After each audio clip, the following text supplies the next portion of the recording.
அனைவருக்கும் இனிய வணக்கம்.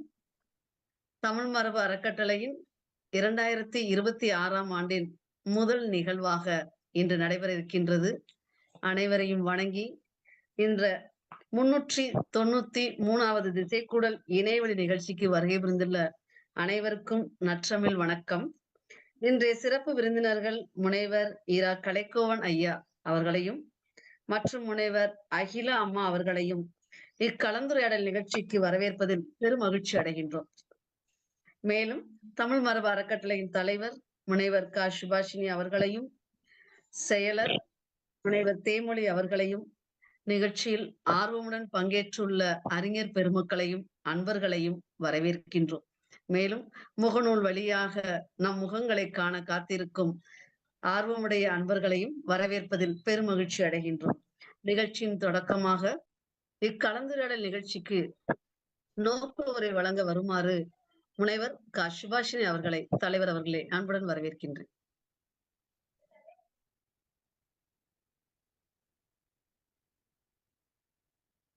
இந்த நிகழ்ச்சியில் இணைந்து இந்த முதல் நிகழ்ச்சியை சிறப்பிக்க வந்திருக்கின்ற வரலாற்று ஆர்வலர்கள் ஒவ்வொருவருக்கும் எனது இனிய வணக்கத்தை நான் தெரிவித்துக் கொள்கின்றேன். இன்று 2026ஆம் ஆண்டின் முதல் நிகழ்ச்சி, அதாவது தமிழ் மரபு அறக்கட்டளையின் திசைக்கூடல் எனும் பொழுது வாரம் 2 வாரத்திற்கு ஒரு முறை என்ற வகையில் அனைவரும் ஒன்று கூடி வரலாறு, சமூகவியல் ஆய்வு என்ற வகையில் நாம் தொடர்ச்சியாக கல்வி அல்லது உயர்ந்த சிந்தனை, ஆய்வு சிந்தனை என்பவற்றை மக்களிடம் கொண்டு சென்று சேர்க்க வேண்டும் என்ற வகையில் தொடர்ச்சியாக திசைக்கூடல் என்ற ஒரு நிகழ்ச்சியை ஏற்பாடு செய்து நடத்தி கொண்டிருக்கின்றோம். அந்த வகையில் இந்த ஆண்டு தொடக்கத்தில் இந்த நிகழ்ச்சி மிக சிறப்பான ஒரு நிகழ்ச்சியாக நடைபெற வேண்டும் என்று கடந்த ஆண்டே நான் தேமொழி அவர்களிடம் கூறியிருந்தேன். அதிலும் குறிப்பாக வரலாற்றிற்காக மிக நீண்ட காலமாக பணியாற்றி கொண்டிருக்கும் முனைவர் கலைக்கோவன் அவர்களும் பேராசிரியர் நளினி அவர்களும் கலந்துரையாடுவது சிறப்பாக இருக்கும் இந்த நிகழ்ச்சியை தொடக்கி வைக்க என்று நாங்கள் எண்ணியிருந்தோம். இன்றைக்கு கெடு வாய்ப்பாக நான் நினைக்கின்றேன், டாக்டர் நளினி அவர்களுக்கு குரல் பிரச்சனை இருப்பதால் இன்றைக்கு நமக்கு ப்ரொஃபசர் அகிலா அவர்கள் நம்மோடு இணைந்திருக்கின்றார்கள். இந்த கலந்துரையாடல் சிறப்பாக இருக்கும் என்று நம்புகின்றேன். ஏனென்றால் இருவருமே, டாக்டர் கலைக்கோவன் அவர்களும் சரி, பேராசிரியர் அகிலா ரங்கசாமி அவர்களும் சரி, இருவருமே வரலாற்று துறையில் மிக நீண்ட காலமாக அவர்கள் ஆய்வுத்துறையில் ஈடுபட்டவர்கள். சமூகத்திற்கு, அதிலும் மாணவர்களுக்கு, வரலாற்று மாணவர்களுக்கு பல தகவல்களை வழங்கியவர்கள் என்ற பெருமை இவர்களுக்கு உண்டு. அந்த வகையில் வரலாறு.com என்று நினைத்து கொண்டாலே நமக்கு பல செய்திகள் நமக்கு வழங்குகின்ற ஒரு தளமாக, நானெல்லாம் வரலாறை படிக்க தொடங்கிய காலகட்டத்தில் எனக்கு வரலாறு.com என்பது மிக முக்கியமான ஒரு பகுதியாக, ஒரு வலைப்பக்கமாக இருந்தது.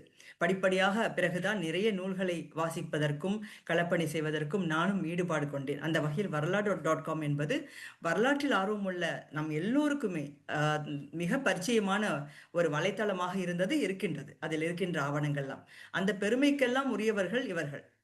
பேராசிரியர் கலைக்கோவன் அவர்கள், பேராசிரியர் நளினி அவர்கள், ப்ரொஃபசர் அகிலா, இன்னும் பலரையும் நாம் தொடர்ச்சியாக இப்படி கூறலாம். ஆக இன்றைக்கு கல்வெட்டு தொடர்பாக பேசவிருக்கின்றார்கள்.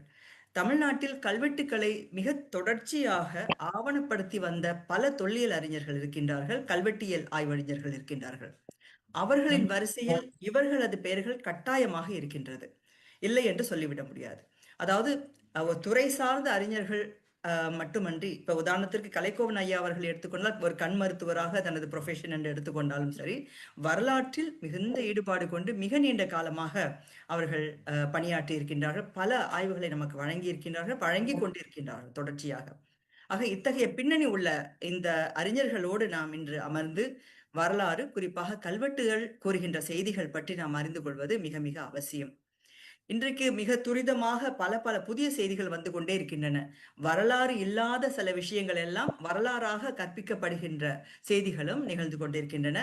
மிக முக்கியமான துல்லியமான வரலாற்று செய்திகள் கூட மறைக்கப்படுகின்ற அவலங்களும் கூட நடைபெறுகின்ற ஒரு காலகட்டமாக இருக்கின்றது. ஆக மீண்டும் மீண்டும் பல முக்கியமான விஷயங்களை, வரலாற்றில் நாம் தெரிந்து கொண்ட விஷயங்களை பேச வேண்டிய அவசியம் இருக்கின்றது. அதைத்தான் தமிழ் மரபு அறக்கட்டளை திட்டமிட்டு இந்த நிகழ்ச்சியை இன்றைக்கு ஏற்பாடு செய்திருக்கின்றோம்.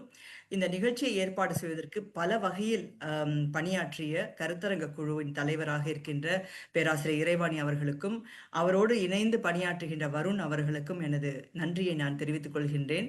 அத்தோடு இந்த நிகழ்ச்சியை ஏற்பாடு செய்வதில் முழுமையாக ஆர்வத்தை காட்டி தொடர்புகளை ஏற்படுத்தி தந்த முனைவர் தேமொழி அவர்களுக்கும் எனது நன்றியை நான் தெரிவித்துக் கொள்கின்றேன். ஆண்டின் தொடக்கமே நல்ல ஆய்வு உரையாக கலந்துரையாடலாக தொடங்குகின்றது. இது ஒரு நல்ல ஒரு வழிகாட்டி என்று நான் நினைக்கின்றேன் நமது ஆய்வு பயணத்தை தொடர்வதற்கு. இன்றைய நிகழ்ச்சியில் கலந்து கொண்டிருக்கின்ற ஒவ்வொருவரும் கேள்விகளை எழுதி கொள்ளுங்கள். கலந்துரையாடலுக்கு பிறகு நல்ல கேள்விகளை கேட்டு தெளிவு பெற்று இந்த கலந்துரையாடல் சிறப்பிக்க நீங்கள் அனைவரும் ஒத்துழைக்க வேண்டும் என்று கேட்டுக்கொள்கின்றேன். உலகின் பல பாகங்களில் இருந்து கலந்து கொள்கின்ற உங்கள் அனைவருக்கும் எங்களது தமிழ் மரபு அறக்கட்டளையின் புத்தாண்டு வாழ்த்துக்கள் மற்றும் இனிய வாழ்த்துக்களையும் தெரிவித்து விடைபெறுகின்றேன். நன்றி, வணக்கம். மிக்க நன்றி மேம். வரலாற்றை அறிய இந்த ஆர்வத்தோடு இணைந்துள்ள அன்பர்களுக்கு நம்முடைய சிறப்பு பற்றிய ஒரு சிறு அறிமுகம். முனைவர் இரா கலைக்கோவன் ஐயா அவர்கள் பேராசிரியர் முனைவர் மா ராஜமாணிக்கனாரின் திருமகன் ஆவார். கண் மருத்துவர், இருந்தாலும் தமிழிலும் முனைவர் பட்டம் பெற்றவர். மேலும் டாக்டர் மா ராஜமாணிக்கனார் வரலாற்று ஆய்வு மையத்தின் இயக்குனராகவும் செயலாற்றி வருகின்றார். வரலாறு ஆண்டு ஆய்வு இதழின் நிறுவனராகவும் முதன்மை ஆசிரியராகவும் திகழ்கின்றார். விருதுகளை பட்டியலிட்டுக் கொண்டே செல்லலாம். ஆனாலும் ஒரு சிலர்: செம்மொழி தமிழ்நாடுக்காக இந்திய குடியரசுத் தலைவரிடம் தொல்காப்பியர் விருது பெற்றவர். தமிழ்நாடு நாள் அன்று தமிழக அரசால் வழங்கப்படும் உவேசா விருது மற்றும் 50க்கும் மேற்பட்ட விருதுகளை பெற்ற பேராளுமை இவர். இந்தியாவின் பல மாநிலங்களிலும் உலகின் பல நாடுகளிலும் பல ஆய்வு பொழிவுகளை வழங்கிய சிறப்பிற்குரியவர். திருச்சிராப்பள்ளி வானொலி நிலையத்தில் மருத்துவம், இலக்கியம், வரலாறு போன்ற பொழிவுகளையும், வழக்காடு மன்றம், பட்டிமன்றம், கேள்வி பதில் மற்றும் கலந்துரையாடல் என பல்வேறு நிகழ்ச்சிகளிலும் பங்காற்றிய பெருமைக்குரியவர். இதுவரை இலக்கியம், வரலாறு, மருத்துவம் என 50க்கும் மேற்பட்ட நூல்களை எழுதிய சிறப்பிற்குரியவர். நாம் சிறப்பு விருந்தினர் முனைவர் இரா கலைக்கோவன் ஐயா அவர்களை இந்நிகழ்ச்சியில் வரவேற்பதிலும் அவர் கலந்துரையாட இருப்பதும் மிக்க மகிழ்ச்சி. அவரை தொடர்ந்து அவரோடு இணைந்து இன்று உரையாற்ற நம்முடைய முனைவர் அர அகிலா அவர்கள். இவர்கள் முசிறி அறிஞர் அண்ணா அரசு கலைக்கல்லூரியில் வரலாற்றுத்துறை பேராசிரியராக பணியாற்றி வருகின்றார். டாக்டர் மா ராஜமாணிக்கனார் வரலாற்று ஆய்வு மையத்தில் மதிப்புறு இணை இயக்குநராக செயலாற்றி வருகின்றார். வரலாறு ஆண்டு ஆய்வு இதழின் இணை ஆசிரியராகவும் பணியாற்றி வருகிறார். இவரும் பல்வேறு விருதுகளுக்கு சொந்தக்காரர். சிலவற்றும் கும்பகோணம் கிராண்ட் ரோட்டரி சங்கம் மற்றும் வரலாறு.com மின்னிதழ் 2015ஆம் ஆண்டில் வாழ்நாள் சாதனையாளர் விருது வழங்கி சிறப்பித்துள்ளது. சிறந்த கல்வெட்டறிஞர் விருது, இயற்றமிழ் செம்மணி விருது மற்றும் 2021ஆம் ஆண்டு சிறந்த நூலுக்கான அருள்மொழி விருது பெற்றுள்ளார். ஏறத்தாழ 300க்கும் மேற்பட்ட கல்வெட்டுகளை கண்டறிந்த சிறந்த ஆய்வாளர். 9 நூல்களை இதுவரை எழுதியுள்ளார். முனைவர் பட்ட ஆய்வாளர்களுக்கு ஆய்வு நெறியாளராகவும் இருந்து சிறப்பாக செயலாற்றி வருகிறார். இத்தகைய 2 பேராளுமைகளும் நான் அறிந்த வகையில் நான் நடத்திய திசைக்கூடல் நிகழ்வில் இன்று ஒரு புதுமைதான். ஏனெனில் இதுவரை தனி நபராக சிறப்புரை நிகழ்த்திய ஒரு சூழலில் இன்று கலந்துரையாடலாக பங்கேற்பாளர் மட்டுமே இருந்தோம். இன்று நிகழ்வே ஒரு கலந்துரையாடல். ஆகவே 2026ஆம் ஆண்டின் முதல் நிகழ்ச்சியே முத்தாப்பாக சிறப்பான நிகழ்ச்சியாக அமைந்திருக்கின்றது. ஆகவே அவர்கள் இருவரையும் கல்வெட்டுகள் காட்டும் வரலாறு என்ற தலைப்பில் கலந்துரையாட அன்புடன் தமிழ் மரபு அறக்கட்டளையின் சார்பாக வரவேற்கின்றோம். நிகழ்ச்சி தொடங்குகின்றது. வருக, உங்களுடைய கருத்துக்களை வழங்கி எங்களை மகிழ்விக்க வருக. நன்றி இறைவாணி அவர்களே. இந்த நிகழ்ச்சியில பங்கேற்கிறதுல எனக்கு மிக்க மகிழ்ச்சி. ஏன்னா தமிழ் மரபு அறக்கட்டளையோட பதிவுகள் எல்லாம் நிறைய நான் தொடர்ந்து படித்து கொண்டு வருகிறேன். அந்த பதிவுகளில் இருக்கக்கூடிய சிறப்புகளை எல்லாம் நினைச்சு உண்மையிலே மகிழ்ந்திருக்கேன். எல்லா பகுதிகளுக்கும் போய் தமிழ் தொடர்பான செய்திகளை தேடி அதை பதிவு பண்றதுங்கிறது ஒரு மிகப்பெரிய தொண்டு. ஏன்னா களப்பணிங்கிறது எவ்வளவு கடினமானதுங்கிறது அதுல 40 ஆண்டுகளுக்கு மேல இருக்க எனக்கு தெரியும். அதுவும் குறிப்பா கல்வெட்டுகள் காட்டும் வரலாறு பற்றி பேசணும்னு கேட்டபோது எனக்கு பெரிய மகிழ்ச்சி. இன்றைக்கு கல்வெட்டுகளை காப்பாற்ற வேண்டிய ஒரு சூழல் நமக்கு இருக்கு. கல்வெட்டுகள்ல இருந்துதான் நமக்கு நிறைய செய்திகள் கிடைக்குது. அதனால ஒரு அருமையான தலைப்பை நீங்க கொடுத்துருக்கீங்க. இந்த நிகழ்ச்சிக்கு காரணமா அமைந்த திருமதி சுபாஷினி, திருமதி தேமொழி, திருமதி இறைவாணி, வருண், எங்களுக்கு எல்லா ஏற்பாடுகளையும் செய்து கொடுத்த எங்கள் அன்புக்குரிய நண்பர் திரு செல்வமூர்த்தி, பேராசிரியர் ஹேமலேலா, எல்லாருக்குமே நான் இந்த நிகழ்ச்சி மூலமாக என்னுடைய நன்றியையும் வணக்கத்தையும் தெரிவித்துக் கொள்கிறேன். இதுல ஒரு சிறப்பு என்னன்னா, இந்த 2026 ஜனவரிங்கிறது எங்களுக்கு ரொம்ப பிடிச்சது. ஏன்னா 40 ஆண்டுகளுக்கு முன்னால 1986 இதே ஜனவரியில தான் எங்க மையத்துல பேராசிரியர் நளினி ஒரு முதுகலை ஆய்வு மாணவியா ஆய்வுக்காக அவங்களுடைய ஆய்வேட்டு பணிக்காக வந்தாங்க. இது கிட்டத்தட்ட சரியா 40 ஆண்டுகள் நிறைவுறுகின்ற ஒரு அற்புதமான பருவம். இந்த பருவத்துல என்னுடைய அருமைக்குரிய மாணவியான அவர்களோட இணைந்து கலந்துரையாட போறோம்னு நினைச்சு நான் ரொம்ப மகிழ்ச்சியா இருந்தேன். ஏன்னா கல்வெட்டு அப்படின்னு எங்க மையத்துல எடுத்துக்கிட்டோம்னா அவங்க தான் முதல். நான் கொஞ்சம் அவங்க சொல்லக்கூடிய செய்திகள் எல்லாமே நல்லா சிறப்பா இருக்கும்ன்ற ஆர்வத்துல இருந்தோம். ஆனா அவங்களால இதுல பங்கேற்க முடியாத ஒரு சூழல், அவங்களுடைய குரல் இருமல் இருந்ததுனால அவங்க தொடர்பு கொள்ள முடியல. அதற்கு பதிலாக என்னுடைய இன்னொரு மாணவி அகிலா இணைஞ்சிருக்காங்க. அவங்க ஏறத்தாழ 35 ஆண்டுகளா எங்க மையத்துல பணி செய்யறாங்க. இன்றைக்கு மதியம் சொல்லி மாலையில வந்து அவங்க இந்த நிகழ்ச்சிகளை கலந்து கொண்டு இதுக்காக அவங்க பாவம் முசிறி கல்லூரி பணியை முடித்து கொண்டு விரைந்து வந்தார்கள். உங்கள் அனைவர் சார்பிலும் அவர்களுக்கு நான் என்னுடைய நன்றியை தெரிவித்துக் கொள்கிறேன். இந்த கல்வெட்டிலிருந்து வரலாறுன்னு சொல்லும்போது, கல்வெட்டு என்னன்னா அது எப்படி இருக்கும், அதனுடைய அமைப்பு என்ன, எங்க இருக்குங்கிறதெல்லாம் இந்த நிகழ்ச்சிக்கு வந்திருக்கிற பெரும்பாலோருக்கு தெரியும். சில பேர் அதுல வெட்டுறதுதான் கல்வெட்டுன்னு நினைக்கிறவங்களும் இருக்காங்க. ஏன்னா சில கோயில்கள்ல நாங்க போய் கல்வெட்டு எங்க இருக்குன்னு கேட்கும் பொழுது அவங்க இந்த எழுத்துக்களை காட்டாம வேற சிற்பங்கள் இந்த மாதிரி இடங்களை காட்டுறதையும் பார்த்திருக்கோம். கல்லில் எழுதப்படுவது, கல்லில் பதிவு செய்யப்படுவது நம்ம கல்வெட்டுன்னு சொல்றோம். நமக்கு சங்ககால நிலையிலிருந்தே கல்வெட்டுகள் கிடைக்குது. தமிழ் கல்வெட்டுகளே அவங்களுக்கு தெரியும். அதுக்கு பிறகு வட்டெழுத்து கல்வெட்டுகள் வருது, தமிழ் கல்வெட்டுகள் இருக்கு. காலந்தோறும் இந்த கல்வெட்டுகளுடைய அமைப்பு மாறுது, அளவு பெருகுது, நிறைய செய்திகள் நம்மளை வந்து சேருது. இந்த கல்வெட்டுல இருந்து வரலாறுங்கிறது எப்படி கிடைக்குது? கல்வெட்டு படிக்கிறது ரொம்ப எளிது, எல்லாரும் படிக்கலாம். தமிழ் தெரிஞ்ச எல்லாரும் கொஞ்சம் முயற்சி எடுத்தா 1 வாரம் அல்லது 10 நாள் கோயில்ல போய் தொடர்ந்து அந்த எழுத்துக்களை அப்படியே பின்பற்றி வந்தோம்னா, புள்ளி இல்லாத எழுத்துக்களை எப்படி நம்ம அதை இணைத்துக் கொள்றதுங்கிறத கற்றுக்கொண்டோம்னா யார் வேணாலும் கல்வெட்டு படிக்கலாம். ஆனா அந்த கல்வெட்டுக்குள்ள இருந்து வரலாறு பெறுவது என்பது கொஞ்சம் முயற்சி எடுக்கணும். இலக்கிய பின்புலம் கட்டாயம் வேணும். இலக்கிய பின்புலம் இருந்தா கல்வெட்டுகள்ல இருந்து நம்ம செய்திகளை பெறுறதுக்கு ரொம்ப பேருதவியா இருக்கும். ஏன்னா அந்த வழக்குகள் பெரும்பாலும் பின்பற்றப்படுது. சொல் வழக்குகள் வேணா மாறலாமே தவிர இயல்புகள் அப்படியே தான் இருக்கு. நம்ம பொதுவா வரலாறு எப்படி பிரிக்கிறோம்னா அரசியல் வரலாறு, பொருளாதார வரலாறு, சமூக வரலாறு, கலை பண்பாட்டு வரலாறு எல்லாம் பிரிக்கிறோம். ஆனா ஒரு கல்வெட்டு எடுத்துக்கிட்டீங்கன்னா அது எல்லாத்தையுமே கொடுக்கும். கல்வெட்டுக்குள்ள இருந்து நமக்கு அரசியல் வரலாறு எப்படி கிடைக்குது அப்படிங்கிறத பத்தி, அதுக்குள்ள என்னென்ன எல்லாம் இருக்குங்கிறத பத்தி அகிலா இப்ப பேசுவாங்கன்னு எதிர்பார்க்கிறேன். தமிழ்நாட்டினுடைய அரசியல் வரலாறு எழுதுவதற்கு பெருமளவிற்கு உதவி இருப்பவை கல்வெட்டுகள் தான். எந்த வகையான கல்வெட்டுகள், எப்படியெல்லாம் இதற்கு உதவியுள்ளன என்பதை விளக்க முடியுமா? கேள்வியை என்கிட்டயே திருப்பிட்டீங்க. நான் நீங்க சொல்வீங்கன்னு எதிர்பார்த்தேன். பரவாயில்ல. நமக்கு வந்து இப்போ பொதுவா கல்வெட்டுகள் மெய்கீர்த்தியோட இருக்கு. மெய்கீர்த்தினா அது ராஜராஜர் காலத்துல இருந்து தானே இருக்கு. அதுக்கு முன்னால என்ன செய்வீங்கன்ற ஒரு கேள்வி வரலாம். தொடக்க காலத்துல இருந்தே எந்த பகுதியை வென்றார்கள் என்பதை குறிப்பிடுகின்ற பழக்கம் நம்முடைய மன்னர்களுக்கு இருந்திருக்கு.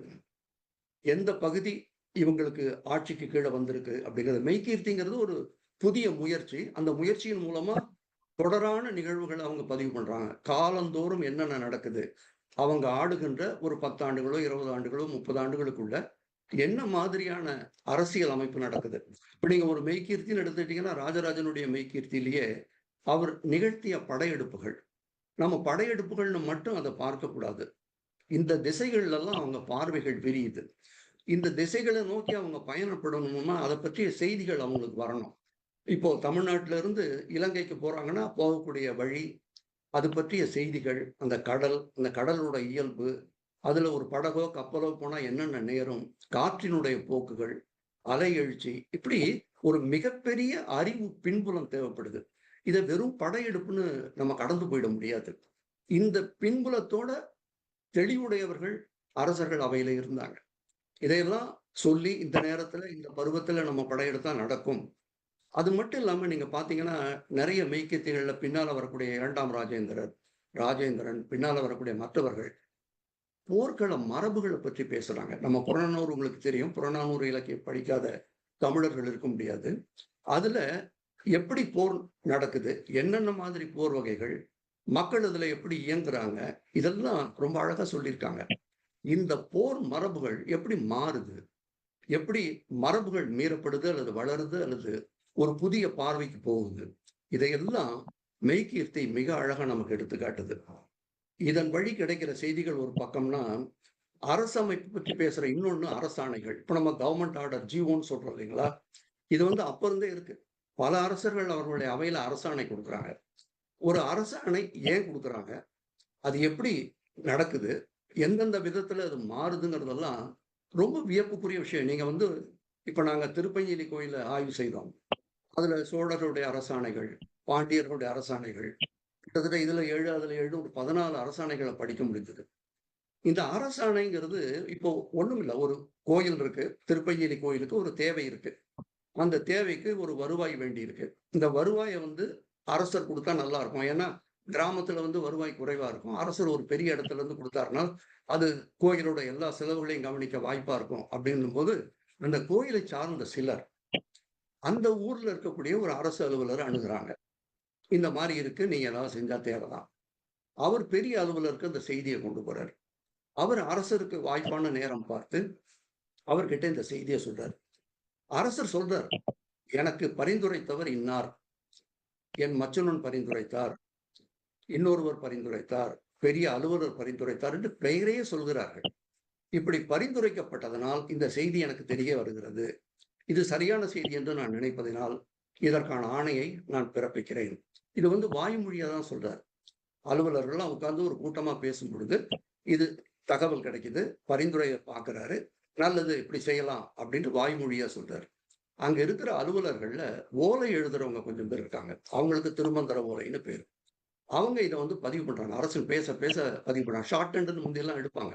அது மாதிரி பதிவு பண்ண உடனே அதை ஒரு ஓலையா எழுதி அதை மற்ற அலுவலர்கள் சரி பார்க்கறாங்க.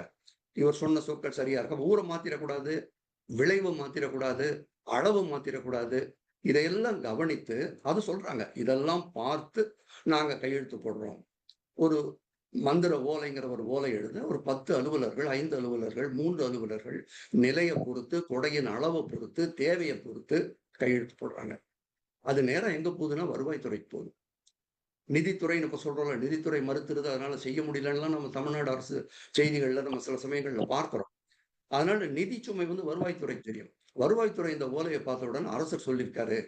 அவர் சொல்றாரு, இந்த வரிகள் இனிமே நமக்கு வராது, இந்த வருவாய் கோயிலுக்கு போகுது, அதனால நம்முடைய வரி புத்தகங்களில் கழியுங்கள். இந்த வரி புத்தகம்ங்கிறது கணக்கு பேரேடுகள். ஒவ்வொரு ஊர்லயும் இந்த பேரேடுகளை வச்சிருந்திருக்காங்க. இந்த செய்திகள் எல்லாமே அரசமைப்பு நம்ம சொல்றது. ஒரு ஊர் எப்படி இருந்தது, இந்த ஊர்ல என்ன ஆட்சி நடந்தது, ஆட்சி நடத்தினவங்க யாரு, அவங்க எப்படி தேர்ந்தெடுக்கப்பட்டாங்க அல்லது ஒன்னா கூட்டினாங்களா. நமக்கு 3 வகையான ஊரமைப்புகள் இருக்கு. உங்களுக்கு தெரியும், நகரம்ன்றது வணிக பெருமக்களால் அமைக்கப்பட்டது. இன்னொன்னு சபை, பிராமணர்கள் வாழ்கிற குடியிருப்புகள்ல சபைகள் இருந்தன. ஊருங்கிறது பொதுவா உரிமையுடைய, வேளாண் உரிமையுடைய எல்லாருமா கூடி ஒரு முடிவு எடுக்கிறது. இந்த சபைகளுக்கு சில உரிமைகள் இருந்தன. வரி எடுக்கிறது, எடுத்துட்டு போய் அரசு கொடுக்கறது, அரசு அலுவலர்கிட்ட சொல்றது. ஊர்லயே இந்த வரி வசூல்றவங்களுக்கு தண்டல்னு பேரு. அவங்க கைத்தடின்னு ஒரு புத்தகம் வச்சிருந்தாங்க. அவங்களுடைய அந்த சட்டப்பையிலே வச்சிருப்பாங்க போல இருக்கு, கைத்தடின்னு பேரு. அதுல குறிச்சுக்கிறாங்க. இப்போ பெரிய இடத்துல இருந்து உத்தரவு வருது. இந்த உத்தரவை வருவாய்த்துறை பார்க்குது. இந்த வருவாய்த்துறையில பல நிலைகள்ல அலுவலர்கள் இருக்காங்க. இந்த அலுவலர்கள் ஒவ்வொருத்தரா பார்த்து அது சரி, இப்படி கழித்துக் கொள்ளலாம், அரசர் சொல்லியிருக்காரு, இந்த மாசத்துல இருந்து இந்த நாள்ல இருந்து இப்படி செய்யணும்னு சொல்றாங்க. அது மாற்றப்பட்டு வரிகள் இனி நமக்கு இல்லைன்ற முடிவு ஆன பிறகு இந்த கோயிலுக்கு அனுப்புங்க, எந்த கோயில் கேட்டுதோ அதுக்கு உத்தரவு கொடுங்க. இது சில சமயம் ஒரே நாள்ல நடக்குது, 2 மாசம் 3 மாசம் ஆகுது, ஓராண்டு கழிச்சு கூட இந்த உத்தரவு கோயில போய் சேருது. அப்படி போய் சேரும்போது கோயிலுக்கு சொல்றாங்க, இந்த ஓலை வருது, வானாதரையன் ஓலை, அந்த அலுவலர் பேர்லயே அந்த ஓலை யார் எழுதுறாரோ அவர் பேர்ல வருது. வந்த உடனே சொல்றாங்க, இதை நீ கல்வெட்டா வச்சுக்க, செப்பேடா வச்சுக்க. ஏன்னா ஓலைன்றது நெடுங்காலம் இருக்க முடியாது. படி ஓலை கொள்ளலாம். ஆனாலும் கூட கல்வெட்டு அப்படின்னா அது பொது இடத்துக்கு வந்துடுது. அந்த காலத்துல கோயில்ங்கிறது ஒரு பொது இடம். அதனால பதிவுகள் எல்லாம் அங்க நடக்குது. 4 பேர் கேள்வி கேட்க முடியும். பார்க்குவாங்க, படிக்க தெரிஞ்சவர்கள் கேள்வி கேட்பாங்க. அதனால செப்பேடா எழுதி கோயில் பண்டாரத்துல வச்சுக்கிறாங்க. கல்வெட்டு சுவருக்கு போகுது. இந்த சுவருக்கு போகிற கல்வெட்டு தான் நமக்கு வரலாறு கொடுத்தது. யார் கேட்டா, எதுக்கு கேட்டாங்க, அது எப்படி அரசர்கிட்ட போச்சு, அரசர் அதுக்கு என்ன சொன்னாரு, அது எப்படி அவைகளுக்கு போச்சு, வருவாய்த்துறைக்கு, இவ்வளவு செய்திகளும் நமக்கு அரசமைப்பை பற்றி மிக பெரிய தகவல்களை கொடுக்குது. இதை நுணுக்கமா பார்க்கும் பொழுது ஒவ்வொரு கல்வெட்டும் இது போன்ற கொடை கல்வெட்டுகள் நமக்கு அளவற்ற வரலாற்று செய்திகளை தருது. அதோட அந்த காலத்துல வரிகள் எப்படி இருந்தது, இதுவும் அதுல இருந்து கிடைக்குது. அது பொருளாதார வரலாறு தானே.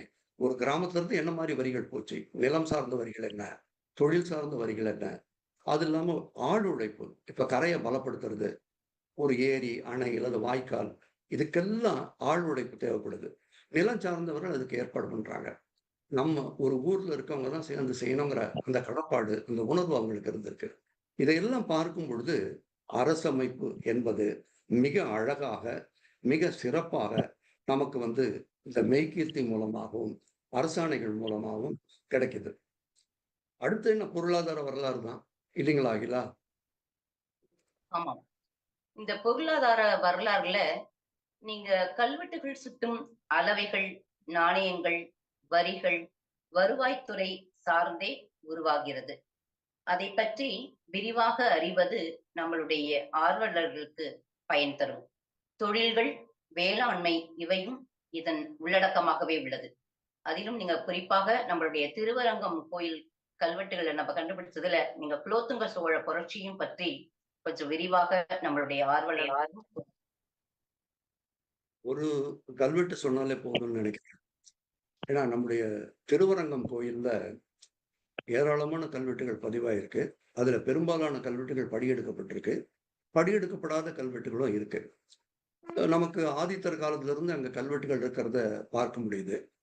அதுல சோழ அரசர்கள்ல குலோத்துங்கர் கால கல்வெட்டுகள் அங்க மிக அதிகமா இருக்கு. ஒரு 80க்கு மேற்பட்ட கல்வெட்டுகளை அங்க பார்க்க முடியுது. அதுல ஒரு 70க்கு மேற்பட்ட கல்வெட்டுகள் 3ஆம் திருச்சுற்றுல தான் இருக்கு. அந்த 3ஆம் திருச்சுற்று கல்வெட்டுகள் கிட்டத்தட்ட அந்த திருச்சுற்ற குலோத்துங்கர் திருச்சுற்றாவே மாற்றுது. முதல் குலோத்துங்கர், முதல் சாளுக்கிய சோழர்னு கூட சொல்லலாம். இந்த கல்வெட்டுகள் மூலமா நமக்கு என்ன தெரிய வருது அப்படின்னா, ஒரு பெரிய கோயில், திருவரங்கம் கோயிலை பற்றி பார்த்தவர்களுக்கு தெரிய, கேள்விப்பட்டிருப்பீங்க. மிகப்பெரிய கோயில். அந்த கோயிலுக்கு அடுக்கலைக்குன்னு 2 ஊர் இருக்கு. இறைவனுக்கு போகக்கூடிய அந்த தின படையல்களுக்கான அந்த அமைப்பு அடுக்களை, மடைப்பள்ளின்னு இப்ப நம்ம சொல்றோம். அதை செய்யறதுக்கு விளைவு 2 ஊர்கள்ல இருந்து தான் வருது. அங்க இருக்கக்கூடியவங்களுக்கு உணவு, வரக்கூடியவங்களுக்கு உணவு, இறைவனுக்கு உணவு, எல்லாமே இந்த 2 ஊர்களுடைய விளைச்சல். தண்டுரைன்னு ஒரு ஊரு, இன்னொன்னு காரைக்குடி. இந்த 2 ஊர்கள்லயும் காவிரி கரையில இருக்க வளமான ஊர்கள். நிறைய விளைச்சல் கிடைக்குது, கோயிலுக்கு கொடுத்துட்டு இருக்காங்க. திடீர்னு காவிரியில வெள்ளம் வருது, 2 ஊரும் மணல் அடிச்சு போகுது, வயல்கள்லாம் விளைவு இல்லாம போயிடுது. அடுக்கள பணிகள் ரொம்ப குறைஞ்சு போகுது. கோயிலுக்கு நித்திய வழிபாடுக்கே ஒரு சங்கடமான சூழல் ஏற்படுது. என்ன செய்யறதுன்னு அவங்களுக்கு தெரியல. கோயிலாரெல்லாம் சேர்ந்து யோசிக்கிறாங்க.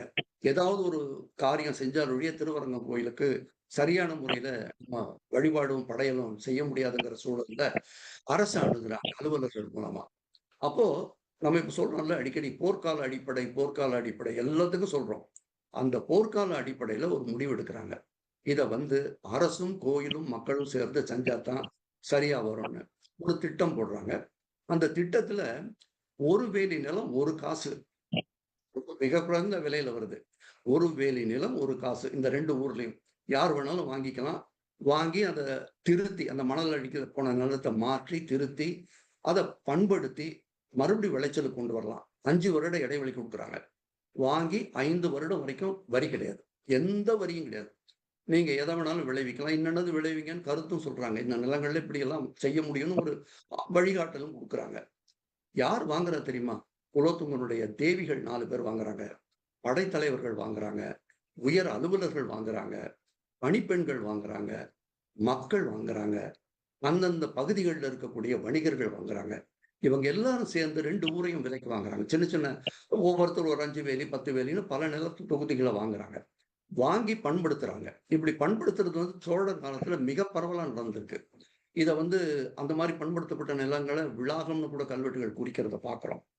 இந்த நிலங்களை வாங்கி பண்படுத்தி இதுல இன்னொரு சிறப்பு என்னன்னா, பக்கத்துல இருக்க ஊர்களுக்கு உடகுடிகள் இருக்காங்கல்ல, அவங்களுக்கெல்லாம் வேலை வாய்ப்பு கிடைக்குது. ஒரு 5 ஆண்டுகளுக்கு ஒரு தொடரான வேலை வாய்ப்பு. அவங்களுக்கு இவ்வளவு கொடுக்கலாம். இந்த மாதிரி அவங்களுக்கு உடுத்துறதுக்கு துணி கொடுக்கலாம். இதெல்லாமும் முடிவு பண்றாங்க. இந்த விளைவுகள் 5 ஆண்டுகளுக்கு பிறகு வருது, நல்லா இருக்கு அப்படின்னா, அதுல இருந்து கோயிலுக்கு இவ்வளவு கொடுக்கலாம். நன்செய்னா 8 கலா நெல் கொடுக்கலாம். ஒரு விளைச்சலுக்கு 2 விளைச்சல் பார்க்குற நிலங்கள்ல இன்னும் கொடுக்கலாம். சிலத பூந்தோட்டமா அமைக்கலாம். நீங்க பார்த்தீங்கன்னா, அந்த காலகட்டத்துல தமிழ்நாட்டுல மிக அதிகமான அளவுல பூந்தோட்டங்களை கொண்டிருந்த ஒரே கோயில் திருவரங்கம் தான். நமக்கு சிதம்பரத்துல கூட நிறைய பூந்தோட்டங்கள் இருந்ததா கல்வெட்டுகள் காட்டுது. ஆனா திருவரங்கம் அளவுக்கு பூந்தோட்டங்கள் நிரம்பி இருந்த ஒரு அற்புதத்தை இந்த போர்க்கால அடிப்படையில அவங்க செய்யற அந்த ஒரு சூழல்ல இறைவனுக்கான அத்துணை பொருள்களும் இங்க இருந்து போகுது. ஆனா இந்த 5 ஆண்டுகளுக்கு வேற ஏற்பாடுகள் பண்ணிக்கிறாங்க. இந்த 5 ஆண்டுகள்ல ஓராண்டுல விளையக்கூடிய நிலத்துல இருந்து ஓராண்டு தொடங்கின உடனே கொடுக்க ஆரம்பிக்கிறாங்க. 2வது ஆண்டு 3வது ஆண்டு 5 ஆண்டு வரைக்கும் போகுது. அந்த 5 ஆண்டுக்கு பிறகுதான் வரி எடுக்கிறாங்க. இப்படி எல்லாருமா இணைந்து ஒட்டுமொத்தமான ஒரு பணி ஒரு போர்க்கால அடிப்படையில செஞ்சு அந்த 2 ஊர்களையும் பழைய நிலைக்கு திரும்ப கொண்டு வர்றார்கள். இதை படிக்கும்போது நமக்கு வியப்பா இருக்கு. எந்த அளவுக்கு ஒரு கோயில் ஒரு கிராமத்துல இருக்கக்கூடிய செய்தி மேல்நிலைகளுக்கு போய் அங்க இருக்க அத்தனை பேரும் அதுல பங்கெடுக்கிறாங்க. அதுதான் ரொம்ப வியப்பு. இதுல என்ன நமக்கு தகவல் வரலாற்று தகவல் பெருசா கிடைக்குதுன்னா, குலோத்துங்க சோழர் அரசவையில யார் யார் இருந்தா, எத்தனை படைத்தலைவர்கள் இருந்தாங்க, இந்த பணிப்பெண்களுடைய நிலை என்ன, இவங்க கூட நிலம் வாங்கி அதுக்கு செய்யக்கூடிய ஒரு ஆற்றல் உடையவர்களா இருந்தாங்க, வணிகர்கள் எப்படி இருந்தாங்க, இது இந்த மாதிரி சமூகத்தினுடைய பல தளங்களை சேர்ந்த மக்கள் அதுல பணியாற்றக்கூடிய சிறப்பை நம்ம பார்க்க முடியுது.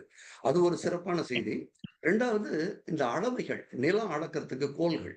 அந்த காலத்துல எப்படி நிலம் அளந்தாங்க, புன்சைக்கு ஒரு கோல், நன்சைக்கு ஒரு கோல், குழி ஒரு நிலத்து இவ்வளவு குழி 100 குழின்னா அதுக்கு ஒரு குழிக்கோல். இதெல்லாம் எழுத்து பொறிப்போட கிடைக்குது. திருச்செந்துறையில திருச்சிராப்பள்ளி பக்கத்துல இது குழிக்கோல் அப்படின்னு போட்டே ஒரு கல்வெட்டோட ஒரு அளவு கிடைக்குது. அதே போல இது நிலமளந்த கோல் அப்படின்னு ஒரு கோல் அதே கோயில்ல கிடைக்குது. இந்த நிலமளந்த கோல் ராஜராஜன் காலத்துல பயன்பாட்டுல இருந்ததுங்கிறதுக்கு ஒரு கல்வெட்டு அந்த நல்லூர்ல கிடைக்குது. இப்படி நிலம் அளக்கக்கூடிய கோல்கள் இதோடு சேர்ந்து மற்ற கல்வெட்டுகளை நம்ம ஒப்பிட்டு பார்த்தோம்னா என்ன அளவுக்கு காசுகள் புழங்கின, அன்றாட நற்காசு, ஈழக்காசு, கருங்காசு, இப்படி நிறைய காசுகள். இந்த காசு இல்லாம வேற வகையில எப்படி நிலம் பெறப்பட்டது, எல்லா செய்திகளையும் நமக்கு கொடுக்குது. அளவைகள், இந்த விளையிற பொருள்களை என்ன மாதிரி அளந்து அதுக்கு என்ன நாழிகள், அதுக்கு வேற விதமான முகத்தல் அளவைகள், அதுக்கெல்லாம் சிறப்பு பெயர்கள். ஒவ்வொரு கோயில்லையும் அவங்களுக்குன்னு ஒரு சிறப்பு அளவை வச்சிருந்தாங்க. ஒரு மரக்கால், நம்ம மரக்கால்ல அவங்க நீங்க கொடுக்குற நெல்லை அளக்க மாட்டாங்க. நம்ம திருவரங்கத்துல இப்ப கூட நாழிகேட்டான் மரக்கால்னு இருக்கு. அந்த பெயர்களோட இருக்கிற மரக்கால்ல நீங்க கொண்டு போற நெல்லை அளந்து 8 கலமா நல்லது சரியா இருக்குன்னு எடுத்துப்பாங்க. இப்படி பொருளாதாரம் சார்ந்த பல செய்திகள் நமக்கு வரிகள் சொல்வது போலவே இந்த வேளாண்மை சார்ந்த இன்னொரு முக்கியமானது நீர்ப்பாசனம். நமக்கு அந்த காலத்துல எப்படி நீர்ப்பாசனம் இருந்ததுங்கிறத கல்வெட்டுகள் மிக அழகா சொல்லுது. இதை இந்த திருவரங்கம் கல்வெட்டுகளே ஒரு சிறு வாய்க்கால், அது எப்படி பெருவாய்க்கால்ல இருந்து வருது, அதுக்குள்ள இருந்து உட்சிறு வாய்க்கால்னு ஒண்ணு போகுது. இந்த பெருவாய்க்கால்கள் ஆற்றிலிருந்து பிரிக்கிற தலைவாய்கள், அதை காப்பாற்றுகிற தலைவாய் சார்ந்தோர்கள், இந்த எல்லாம் பாதுகாக்கிறதுக்கு இருந்த உழைப்பு, அந்த உழைப்பு எப்படி பெறப்பட்டது, அளப்பரிய செய்திகள் கிடைக்குது. இதை எல்லாமே தொகுத்து ஒரு பெரிய வேளாண் வரலாறே எழுதலாம். அந்த அளவுக்கு நமக்கு தரவுகள் இருக்கு. இதையெல்லாம் முழுமையா படித்து சில நூல்கள் வந்திருக்கு. இன்னும் நிறைய எழுதக்கூடிய வாய்ப்புகள் இருக்கு. அதை வந்து வரலாற்று ஆர்வலர்கள் தொகுத்து எழுதுனாங்கன்னா மிகப்பெரிய ஒரு வரலாற்று செய்தியா வரலாற்று நூலா அது அமையக்கூடிய வாய்ப்பு இருக்கு. வேளாண்மை பற்றி நம்ம பேசுறோம். உங்களுக்கே தெரியும் நிறைய கோயில்கள்ல விளக்கேத்துறது ஒரு பெரிய அறமா இருக்கு அப்படின்ட்டு. அது நீங்களும் நிறைய கல்வெட்டுகளை பார்த்திருப்பீங்க. அதை பற்றி சொல்லுங்க அகிலா. கோயில்கள்ல விளக்கேற்றுவது பெரிய அறம்னு சொல்லி நமக்கு பல கல்வெட்டுகளை வந்து நம்ம பெற்றிருக்கிறோம். அதுல விழாக்கள், படையல்கள் சமூக ஒருங்கிணைப்பை உருவாக்கின அப்படின்னு சொல்லலாமா?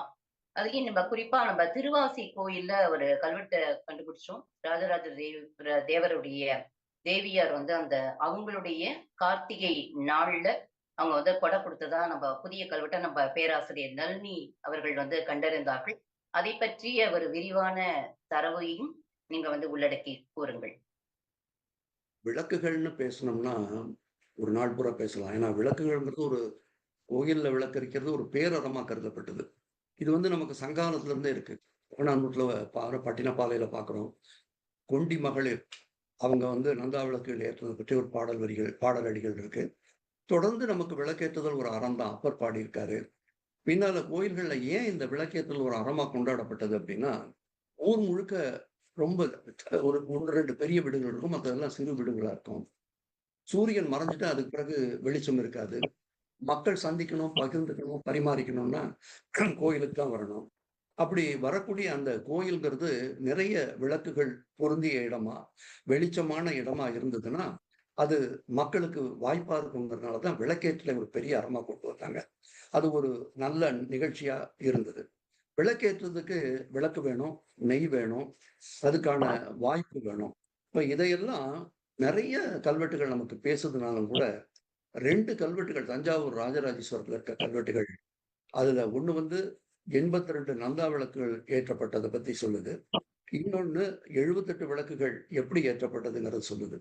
இதுல நமக்கு என்ன கிடைக்குதுன்னா, விளக்கு பற்றி மட்டும் செய்திகள் இல்லாம, ஆயர் மக்கள் நம்ம வந்து இடையர்கள்னு சொல்றோம் இல்லையா? தேவர் இடை சான்றோர்னு அவங்கள சொல்லிட்டு அவங்க எப்படி வாழ்ந்தாங்க?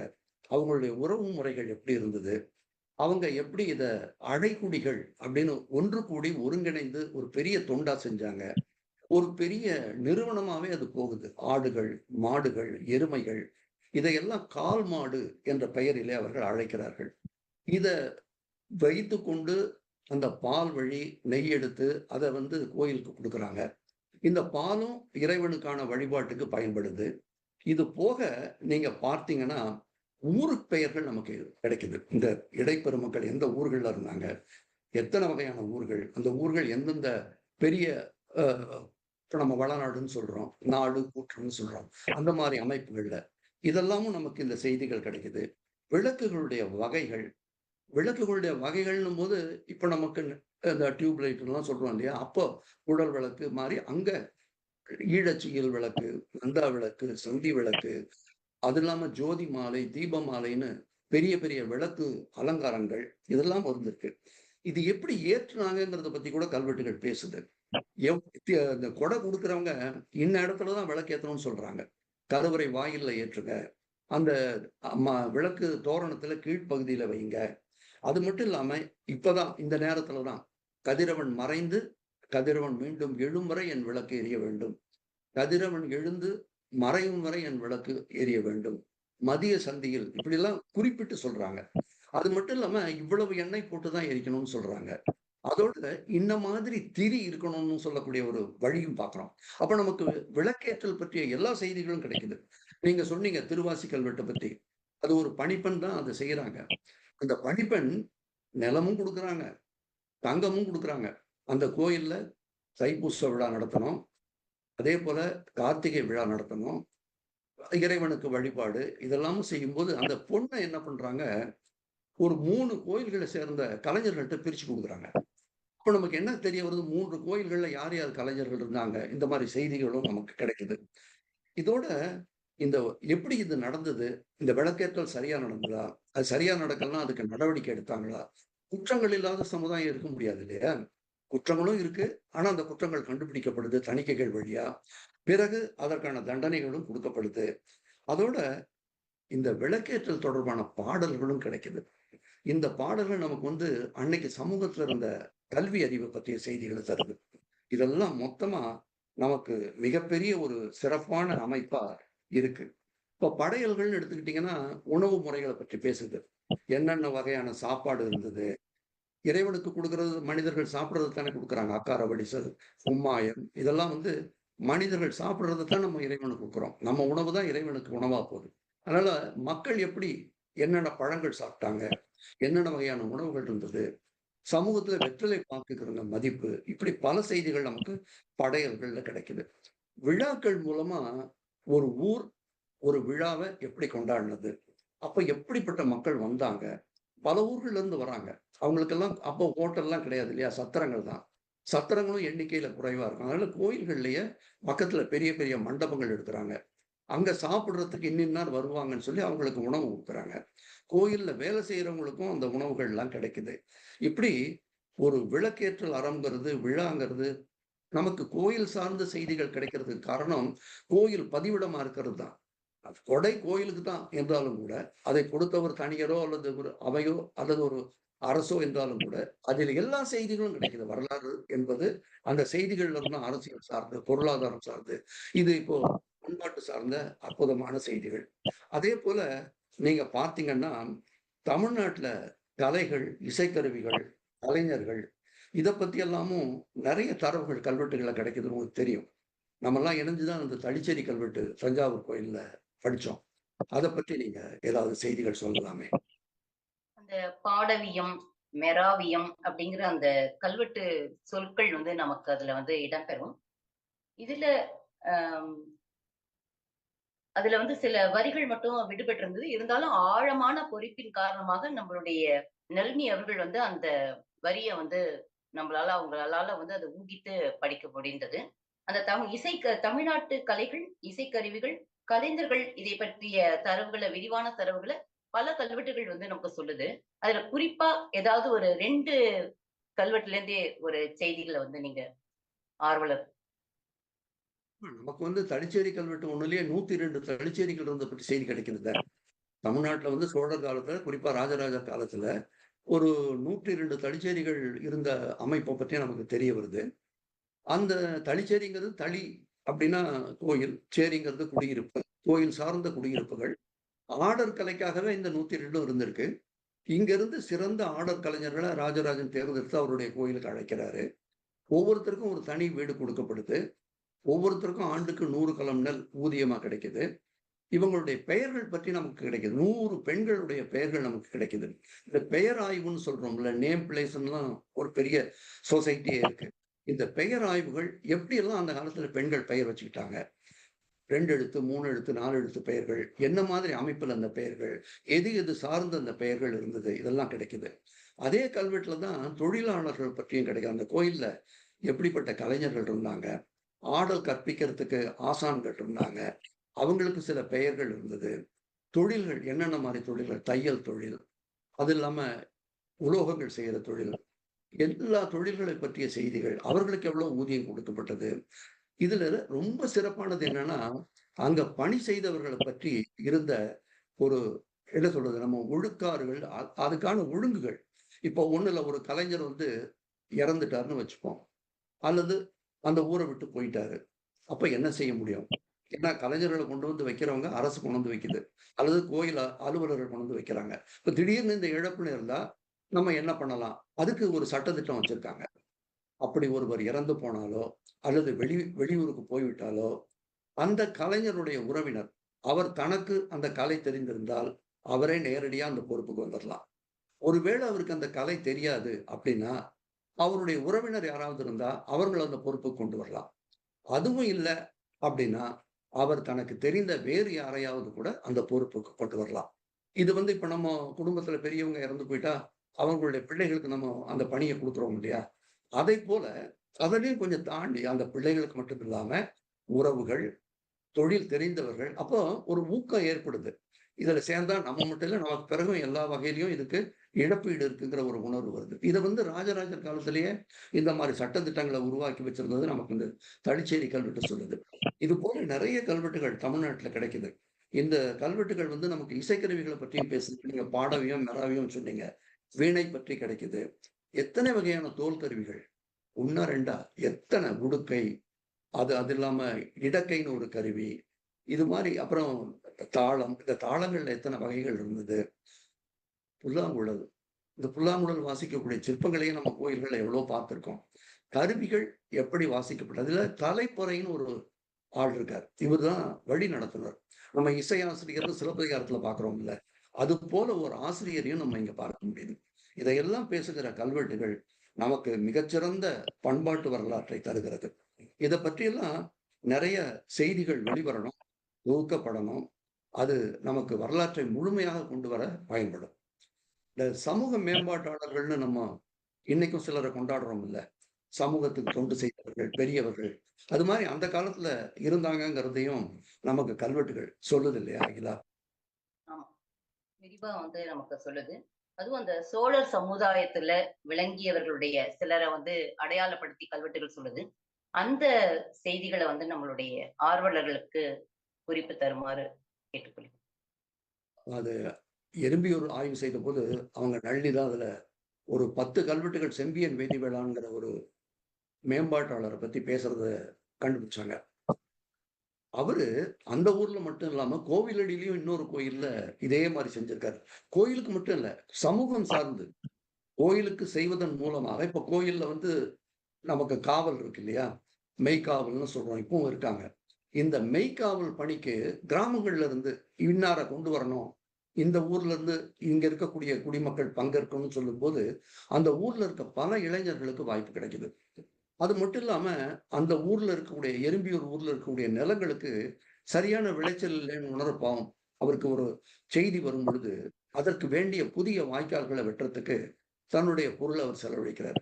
இதே மாதிரி தெற்றி பெரியான்னு ஒருவர் இன்னொரு ஊர்ல அவர் அருமையான பணிகளை செஞ்சதுக்காக திருமழபாடியில ஊர் மக்களே கூடி நீங்க எங்க ஊர்லயே குடியிருக்கணும் அப்படின்னு கேட்கிறாங்க. 3-4 ஊர்களை வளமாக்கிய அற்புதமான மனிதர்களா இருக்காங்க. இவங்க கோயிலுக்கு மட்டும் செய்யல, வீதிகளை செப்பனிடுகிறார்கள், வீடுகள் கட்டி கொடுக்கிறார்கள். அது மட்டும் இல்லாம பணி, பல்வகையான பணிகளை உருவாக்கி அந்த பணியிடங்களுக்கு பொருத்தமானவர்கள் அந்தந்த ஊர்களில் இருந்தே கொண்டு வருகிறார்கள். இந்த பணியை தொடங்கி வச்சது செம்பியன் மாதேவி. அவங்களுடைய கோனேரி ராஜபுரம் கல்வெட்டுகள்லாம் படிச்சீங்கன்னா தெரியும், அதுல எவ்வளவு தூரம் பணிகள் பெருக்கப்படுது ஒவ்வொரு கோயில்லையும். இது வந்து பணியிட வாய்ப்பு தானே. இதைத்தான் பின்னால இது மாதிரி சமூக மேம்பாட்டாளர்கள் செய்யறாங்க. சமூகத்துல குற்றங்களும் குறைகளும் சீர்கேடுகளும் இல்லாம இல்லை, ஆனாலும் கூட அவையெல்லாம் சரியான அளவுல கண்டுபிடிக்கப்பட்டு சரியான நிலையில அதையெல்லாம் சீர் செய்தார்கள் என்பதற்கு நமக்கு கல்வெட்டுகள் கிடைக்குது. வாங்கினதை கொடுக்காம இருக்கிறது, திடீர்னு ஓடி போயிடுறது, வரி கட்டாம போறது, இதுக்கெல்லாம் என்ன மாதிரி தண்டனைகள்னு கூட எறும்பியூர்ல 4 கல்வெட்டுகள் பேசுது. இந்த கல்வெட்டுகள் சொல்லுகின்ற தண்டனைகள்லாம் படிக்கும்போது நமக்கு சமூகம் எவ்வளவு எச்சரிக்கையா இருந்ததுங்கிறதையும் தெரிஞ்சுக்க முடியுது. ஆக ஒரு கல்வெட்டு அப்படிங்கிறது எல்லா வகையான வரலாறையும் கொடுக்குது. ஒரு சமூகத்தினுடைய முழுமையான வரலாறு கிடைக்குது. இந்த வரலாற்று செய்திகளை எல்லாம் ஒவ்வொரு ஊர் சார்ந்தும் திரட்டி அந்த ஊர் வரலாறாவே நம்ம உருவாக்க முடியும். அதற்கு ஒவ்வொரு கோயில் சார்ந்த கல்வெட்டுகளையும் நம்ம வந்து முழுமையா படியெடுக்கணும்.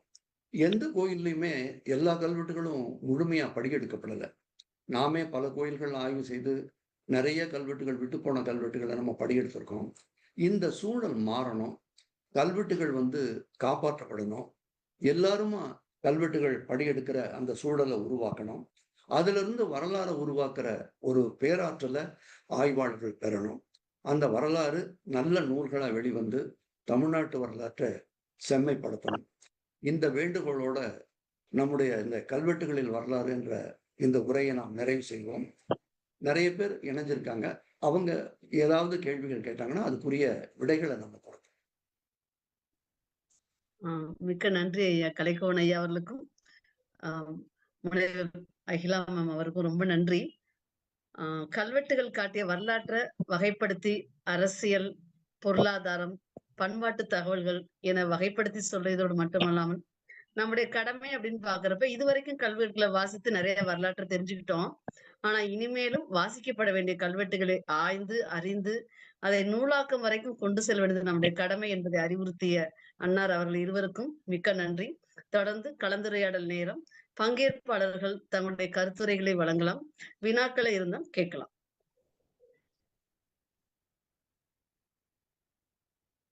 தோழர்களே வணக்கம். ஒரு முக்கியமான ஒரு கேள்வி. இந்த கல்வெட்டுகள் அனைத்தும் தமிழில் மட்டுமே இருந்ததா, இல்லை சமஸ்கிருதத்திலும் இருந்ததா? பெரும்பாலான கல்வெட்டுகள் தமிழ்ல தாங்க இருக்கு. சமஸ்கிருதத்திலையும் சில கல்வெட்டு, சமஸ்கிருதம் சொல்ல முடியாது, கிரந்த எழுத்துக்கள்ல இருக்கு. மிகச்சில கல்வெட்டுகள் சமஸ்கிருதத்திலையும் இருக்கு, தெலுங்குல இருக்கு, கன்னடத்துல இருக்கு, இப்படி நமக்கு பல மொழிகள்ல இருக்கு. ஆனா ரொம்ப குறைவான அளவு. அடுத்தது இன்னொரு கேள்வி. இந்த விளக்கு அறம் அதுல வந்து இந்த இடையர் ஆயர்கள் தேவர் இடை சான்றோர் அப்படின்னு ஒரு குறிப்பு சொன்னீங்க. அது வந்து என்ன தேவர் இடை சான்றோருங்கிறது தான் கரெக்டா இல்ல அது வேற ஏதாவது பேர் இருக்கு அதுக்கு? இல்லைங்க, தேவர் இடைச்சான்றோர், அதாவது இறைவனுக்குரிய இடைப்பெருமக்கள் அப்படிங்கிற முறையில அதை பெருமைப்படுத்துறாங்க. அது தேவர் கல்வெட்டுல இருக்கா இடைச்சான்றோர். அந்த வார்த்தை? இந்த சொற்கள் கல்வெட்டுல இருக்குதா? ஆமா ஆமா, தேவரிடை சான்றோம் கல்வெட்டுலயே இருக்கு. இதற்கான இலக்கிய ஆதாரங்கள் ஏதாவது இருக்கா? என்னங்கய்யா? இதற்கான இலக்கிய ஆதாரம் ஏதாவது இருக்கா? இலக்கியத்துல இல்லைங்கய்யா. இந்த சொல் வந்து கல்வெட்டுல இருக்கு. இதை நாங்க எங்களுடைய வரலாறு தொகுதியிலேயே பதிப்பிச்சிருக்கோம். அடுத்தது இந்த செம்பியன் மாதேவி வந்து இந்த ஆடல் கலைஞர்கள்லாம் மிகப்பெரிய அளவுல அவங்க பாதுகாத்திருக்காங்க அந்த சமூக மேம்பாட்டுகள் மூலமா. இந்த ஆடல் கலைஞர்கள்ங்கிறது இது வந்து கொஞ்சம் மாறுபட்ட கேள்வியாக இருக்கும். ஏதாவது தவறு இருந்தா பொறுத்தரலாம். இந்த ஆடல் கலைஞர்களுக்கும் அந்த காலத்துல கோயில்களில் இருந்த அந்த கொஞ்சம் கடினமான வார்த்தை தான் இந்த தேவர் அடியார்கள் அங்கிற ஒரு ஒரு ஒரு ஒரு விஷயம் இருக்கு. ஆடல் கலைஞர்களுக்கும் அவர்களுக்கும் ஏதாவது சம்பந்தங்கள் இந்த கல்வெட்டுல வெளிப்படுதா? சோழர் காலத்துல தேவரடியாரும் இருந்தாங்க, ஆடற் கலைஞர்களும் இருந்தாங்க. இந்த ஆடற் கலைஞர்கள்ல தலைக்கோரிகள் இப்படி எல்லாம் உயர்நிலைகள்ல இருந்தவங்களும் இருந்தாங்க. ஆனா யாருமே வந்து அந்த மாதிரி பொருள்ல அமைஞ்ச மாதிரி ஒரு கல்வெட்டு கூட இல்லை. இதெல்லாம் வந்து ஒரு பிற்காலத்துல சாளுக்கிய சோழர்கள் ஆட்சிக்கு பிறகுதான் அந்த மாதிரி நம்ம 1, 2 பார்க்க இயலுது.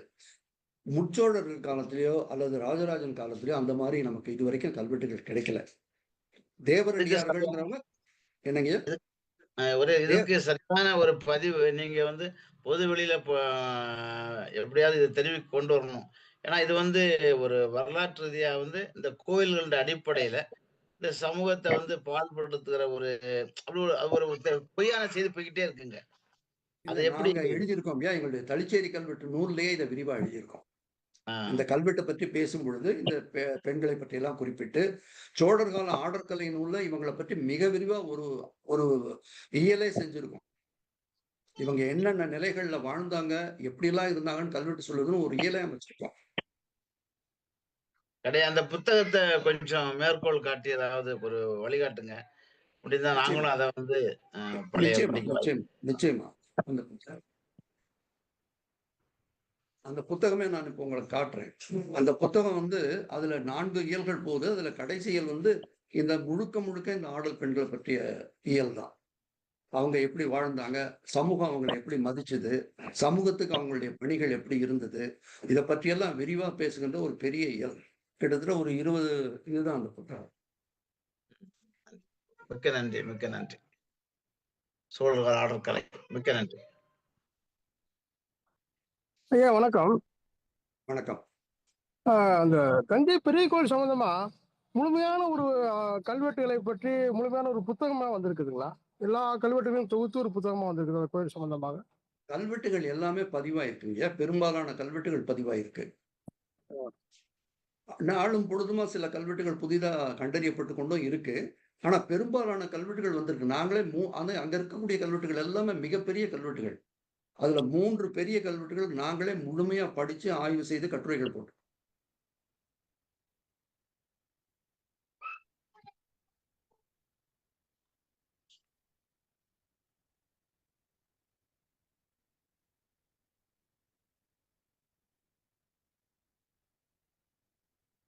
வேற யாரும் கேள்வி கேக்குறீங்களா? ஐயா வணக்கங்க. ஆஹ். ஐயா வணக்கம். வணக்கம், ஆ, சொல்லுங்க. நான் அருண் பேசுறேன். அருணாச்சலம். மலேசியாவிலேருந்து பேசுறேங்க. மலேசியாவிலேருந்து பேசுறேன். சொல்லுங்க சொல்லுங்க. சரி. மலேசியாவில் கடாரம் அப்படின்னு பகுதியை உங்களுக்கு கண்டிப்பா கேள்விப்பட்டிருப்பீங்க. சரி. ஐயா ராஜேந்திர சோழனுடைய தொடர்பு. இதான் சொல்லுங்க. மலேசியாவில் தமிழர்கள் சார்புடைய கல்வெட்டுகள் ஏதாவது நீங்க பார்த்திருக்கீங்களா? மலேசியால மலேசியாவில் தமிழர்கள் சார்புடைய கல்வெட்டுகள் ஏதாவது நீங்க பார்த்திருக்கீங்க, இல்ல படிச்சிருக்கீங்க? இல்ல இல்லைங்க, பார்க்கல. இல்ல. ஆனா அந்த கடாரத்தை பற்றி ஐயா ராஜேந்திர சோழன் எழுதின அவருடைய கல்வெட்டுகள் நிறைய கிடைச்சிருக்கு இல்லைங்களா தமிழ்நாட்டுல? தமிழ்நாட்டுல நிறைய கிடைச்சிருக்குங்க. ஆஹா. ஆனா மலேசியாவில் அது தொடர்பான கல்வெட்டுகள் எதுவும் இங்க கிடைக்கல. அது அதை பற்றி பல்வேறு தகவல்கள் இருக்கு. என்னங்க ஐயா? ஆனா பார்க்க முடியல. கொஞ்சம் இடையூறா இருக்கு. ஐயா சொல்லுங்க, நான் இருக்கேன். சரி, இன்னொரு செய்தி ஐயா. சொல்லுங்க இங்க சொல்லுங்க. இங்க வந்து இந்த கடாரத்தா அல்ல லம்பா பூஜாங் அல்லது பூஜாங் பள்ளத்தாக்கு சொல்லக்கூடிய பகுதியில சில கல்வெட்டுகள் கிடைச்சிருக்கு. சில கல்வெட்டுகள் ஆனா மிக குறுகிய குறிப்புல கிடைச்சிருக்கு. சரி. அந்த கல்வெட்டுகள்ல பல கல்வெட்டுகள் வந்து பல்லவ எழுத்துக்கள் பயன்படுத்திருக்காங்க. கிரந்த ஒன்று. எழுத்து. ஆமா, கிரந்த எழுத்து. பல்லவ கிரந்த பல்லவ எழுத்து. கிரந்தம். பல்லவ கிரந்தம். ஆமா. அப்புறம் சமஸ்கிருதம் பயன்படுத்தியிருக்காங்க. சரி. ஆனால் அதில் உள்ள குறிப்புகள் பெரும்பாலும் வந்து பௌத்த சமயத்தை சார்புடைய குறிப்புகளா இருக்குது அப்படின்ட்டு இங்க உள்ள அறிஞர் பெருமக்கள் ஒரு கருத்து சொல்றாங்க. அது உண்மை ஏறக்குறைய. அப்ப தெரியலைங்க. அப்ப என்ன கேட்கிறேன்னா, இந்த ஸ்ரீவிஜய பேரரசு முழுக்க முழுக்க பௌத்த சமயத்தை சார்புடைய பேரரசா இருந்துச்சா? அல்லது சைவ இந்து சமயத்தை சார்புடைய பேரரசா இருந்துச்சா? அப்படிங்கிறது கொஞ்சம் வாய்ப்பு இருக்குமா உங்களுக்கு சொல்றதுக்கு? இல்லையா, அதை பற்றி நாங்க எந்த ஆய்வும் செய்யல, அதனால எங்களுக்கு அதை சொல்ல வாய்ப்பில்லை. சரி, சரி, சரிங்க. சரிங்க. நன்றி, ஐயா, நன்றி. மகிழ்ச்சி மகிழ்ச்சி. நன்றிங்க. நன்றிங்க. வணக்கம் வணக்கம். சிவாஜி ராஜ் இந்தோனேஷியாவில் பேசுறேன் நானு.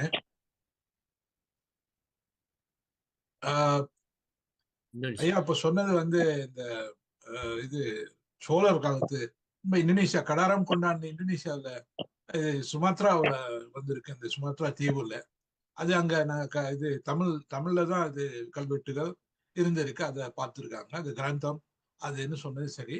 ஆனா முதல்ல ஐயா ஒருத்தர் பேசுறவங்க இது வந்து இந்த சம்ஸ்கிருதத்துல என்ன கல்வெட்டு நிறைய கண்டிருக்காங்க. இல்ல நான் படிச்சதுல வந்து நிறைய தமிழ்ல தான் இருக்கு அப்படின்னு சொன்னாங்க. ஆனா இந்த நார்த் இந்தியாவில் வந்து அங்கேயும் கல்வெட்டு நிறைய வந்திருக்கா? இப்படி அது உண்மையில நம்மளோட கல்வெட்டு தான், தமிழ்ல வந்த கல்வெட்டு தான் மிக மிக பழமையான கல்வெட்டு அப்படின்னு நான் நினைக்கிறேன். நான் படிச்சதுல வந்து நிறைய வந்து கல்வெட்டுகள் வந்து நம்ம இது தமிழ்நாட்டில் தான் கிடைச்சிருக்குது அப்படின்னு.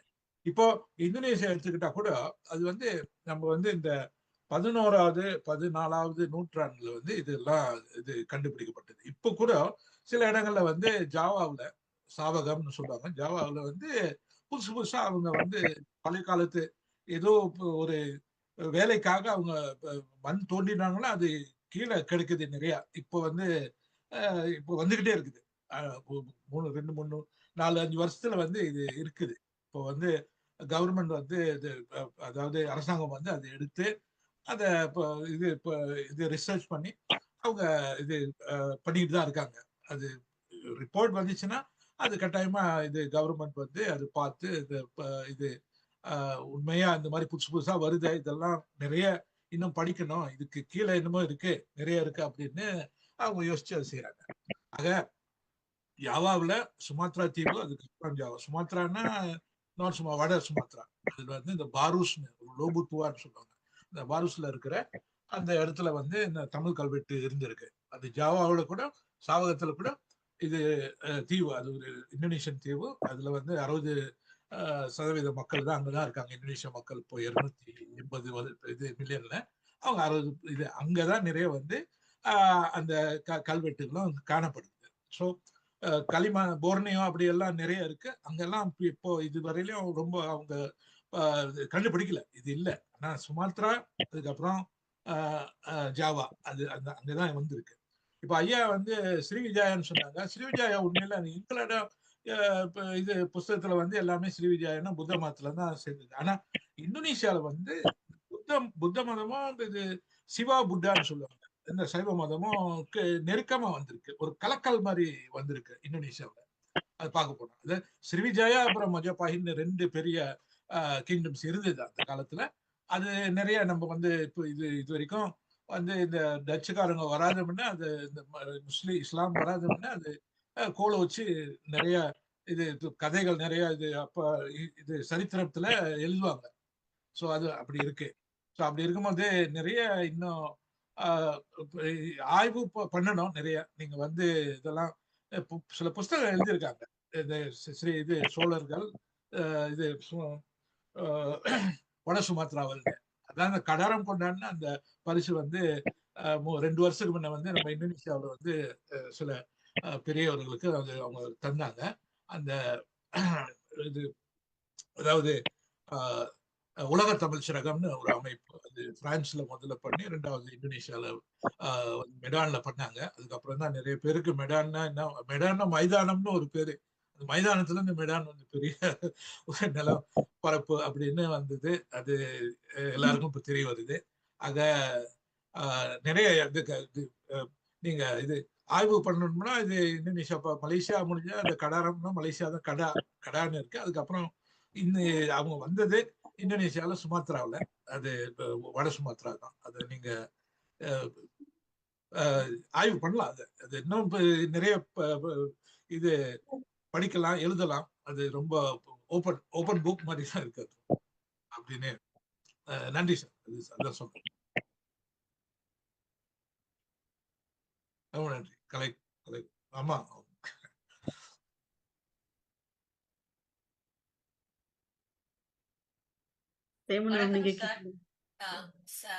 வணக்கம் சார். தேமொழி. எனக்கு வந்து இப்போ எல்லாம் அந்தந்த நாட்டுக்காரங்க எல்லாம் வந்து அவங்கவுங்க பகுதியில் இருக்கிற வரலாறு பத்தி கொஞ்சம் ஆர்வமா கேட்குறாங்க. எனக்கும் அந்த மாதிரி ஒரு ஆர்வம் இருக்கு. திருச்சியில வந்து அந்த உய்யக்கொண்டான் அப்படின்னு இந்த பிஷபீபர் பக்கம் ஒரு குட்டி கோயில் இருக்குது மலை. நான் வந்து அந்த அளவுக்குலாம் நான் கோவிலுக்குலாம் போனதில்லை. போன தடவைக்கு முதல் தடவை வந்து தான் உய்யக்கொண்டான் திருமலைக்கு ஒரு தடவை போனேன். திருவாரூர் கோயில் மலைக்கெல்லாம் போனேன். அந்த அளவுக்கு நான் கோவிலுக்குலாம் போனதில்லை. மலைக்கோட்டைக்கு போறேன் அந்த மாதிரி. அதனால எனக்கு நான் இருக்கிற இடத்து வரலாறு அந்த அளவுக்கு தெரியும்னு சொல்ல முடியாது. ஏன்னா நீங்க வந்து உங்களோட கட்டுரை ஒன்றில் படிச்சப்போ வயலூர் வந்து சிவன் கோயில் அப்படின்னு சொன்னீங்க. அப்புறம் இன்னொரு சிக்கல் வந்து சிவன் கோயில். நீங்க இந்த மாதிரி புது புது செய்தியா இருந்தது. எனக்கு இந்த உய்யக்கொண்டான் திருமலை பத்தி கொஞ்சம் ஆர்வமா இருக்கு. ஏன்னா உய்யக்கொண்டான்னு ஒரு வாய்க்கால் கூட போகுது. 77 வெள்ளம் வந்தப்போ கூட உய்யக்கொண்டான் வழியா தில்லை நகர்லாம் நிறைய வெள்ளம் ஆயிடுச்சுலாம் சொன்னாங்க. அந்த உய்யக்கொண்டான் வாய்க்கால் இருக்கு, உய்யக்கொண்டான் மலையும் இருக்கு. அதே மாதிரி நாகப்பட்டினத்துல கண்டுபிடிச்ச புத்தர் சிலையில வந்து ஒரு புத்தர் சிலைக்கு உய்யக்கொண்டான்னு பேர் இருக்கு. இந்த உய்யக்கொண்டான் பேருங்கிறது நான் ராஜராஜ சோழனோட பேரா இருக்கும் அப்படின்னு நான் நினைச்சிட்டு இருக்கேன். ஆனா நீங்க அதை பத்தி கொடுத்த கொஞ்சம் வரலாறு சொல்லணும். அப்புறம் 2வது கேள்வி, இது வந்து சோழர் காலத்துல கலை வளர்ச்சிக்கு நிறைய கொடையெல்லாம் கொடுத்துருக்காங்க அப்படின்ட்டு. ஆனா நான் படிச்சுட்டு வரலும் இந்த சோழர் காலத்துல கல்வியை பத்தி அந்த அளவுக்கு எந்த அளவுக்கு இருந்தது அப்படிங்கிறது எனக்கு தெரியல. அதை பத்தி சொல்லலாம். அது 2வது கல்வி. 3வது வந்து கொஞ்சம் அச்சமா இருக்கு கேட்கறதுக்கே.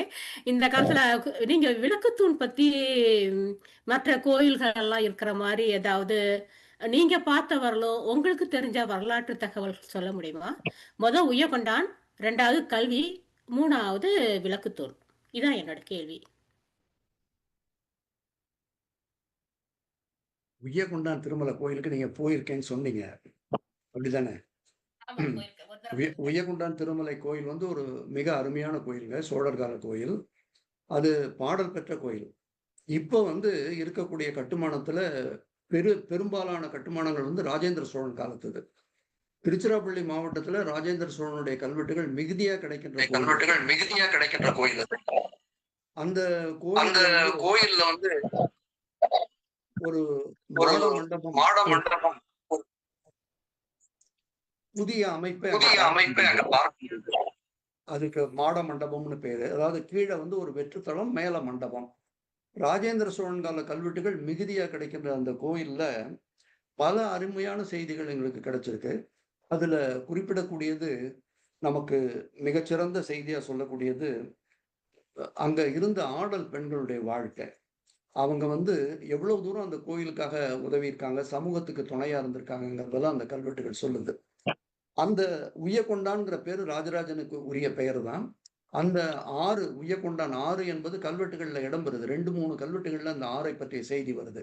சோழமாதேவி கல்வெட்டு அதை பற்றி சொல்லுது. அது எங்கிருந்து பிரிஞ்சு வருதுங்கிறதெல்லாமும் நமக்கு தெரியும். பேட்டை வாய்த்தலைக்கு பக்கத்துல இருந்து அதை பிரிக்கிறாங்க. அது தஞ்சாவூர் மாவட்டம் பூதலூர் பக்கம் வரைக்கும் போகுது. மிகச்சிறந்த ஒரு பணியாக அந்த ராஜராஜர் காலத்துல ஒரு பெரிய நீர்ப்பெருக்கு பணியா நடத்தப்பட்டது. 2வது கேள்வி கல்வி பற்றி கேட்டிருக்கீங்க. கல்வி வந்து சிறப்பா இருந்தாலொழிய பாடல்கள் வராது. நமக்கு வந்து எந்த கல்லூரி இருந்தது, அதுல என்ன பாடம் சொல்லி கொடுத்தாங்க அப்படிங்கிற மாதிரி கல்வெட்டு இல்லையே தவிர, சோழர் காலத்துல மிக பரவலாக நீங்க மெய்கீர்த்திகளையே படிச்சு பாருங்களேன். எல்லாமே அற்புதமான செய்யுள்களா அமைஞ்சிருக்கும். அருமையான சொற்களை பயன்படுத்தியிருக்காங்க. மிக அழகான தமிழ் சொற்கள் எல்லாம் கல்வெட்டுகள்லயே இரா புலரும் அளவு, எழு ஞாயிறு இப்படிப்பட்ட சொற்கள் எல்லாம் நம்ம பார்க்கிறோம். கல்வி இல்லாம இந்த சொற்கள்லாம் வர வாய்ப்பில்லை. ஆனா என்ன கல்வி, என்ன மாதிரியான கல்வி அப்படிங்கிறதுக்கு நமக்கு கல்வெட்டுகள்ல சான்று இல்லை. ஏன்னா கல்வெட்டுகள் பெரும்பாலும் கொடைகளை பற்றி பேசுது. தற்குறிகளும் இருந்திருக்காங்க, படித்தவர்களும் இருந்திருக்கிறார்கள், படிக்காதவர்களும். ஏன்னா அந்த கொடை கல்வெட்டுகள்ல கையெழுத்து போடுறாங்க சான்றாளர்களா. அப்ப சில பேருக்கு படிப்பில்லைங்கிறத சுற்றத்துக்கு இவருக்கு கையெழுத்து போட தெரியாது, அதனால இவருக்காக நான் போடுறேன் அப்படின்னு, தற்குறிக்காக நான் கையெழுத்திடுகிறேன் அப்படின்னு அவர் பேரையே சொல்லி சொல்றாங்க. அதனால படிப்பறிவு இல்லாதவர்களும் இருந்தார்கள், படிப்பறிவு உள்ளவர்களும். ஏன்னா பெரும்பாலான கல்வெட்டுகள்ல பெரும்பாலானவர்கள் கையெழுத்து போட்டிருக்காங்க. அப்படி போடும்போது ஒரு கல்வெட்டுல 10 சான்றாளர்கள் இருக்காங்கன்னா 8 சான்றாளர்களுக்கு அவங்களே கையெழுத்து போடுறாங்க, 2 பேர் போடல.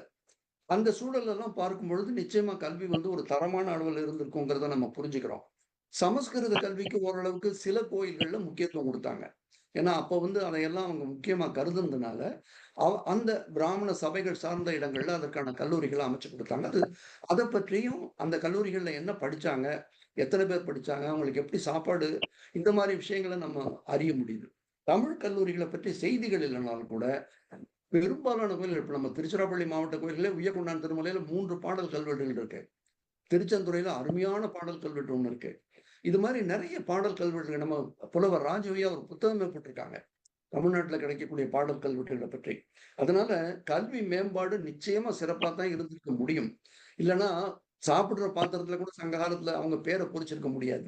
கிடைக்கிற மட்பாண்ட ஓடுகள்ல எல்லாம் பெயர்கள் இருக்கு, அதை பயன்படுத்தினவர்களுடைய பெயர்கள் இருக்கு. அதையெல்லாம் பார்க்கும்பொழுது கல்வி தொடக்கத்துல இருந்தே சிறப்பா இருந்திருக்கணும். நிறைய பெண்பார் புலவர்கள் எல்லாம் நம்ம பார்த்தவங்க.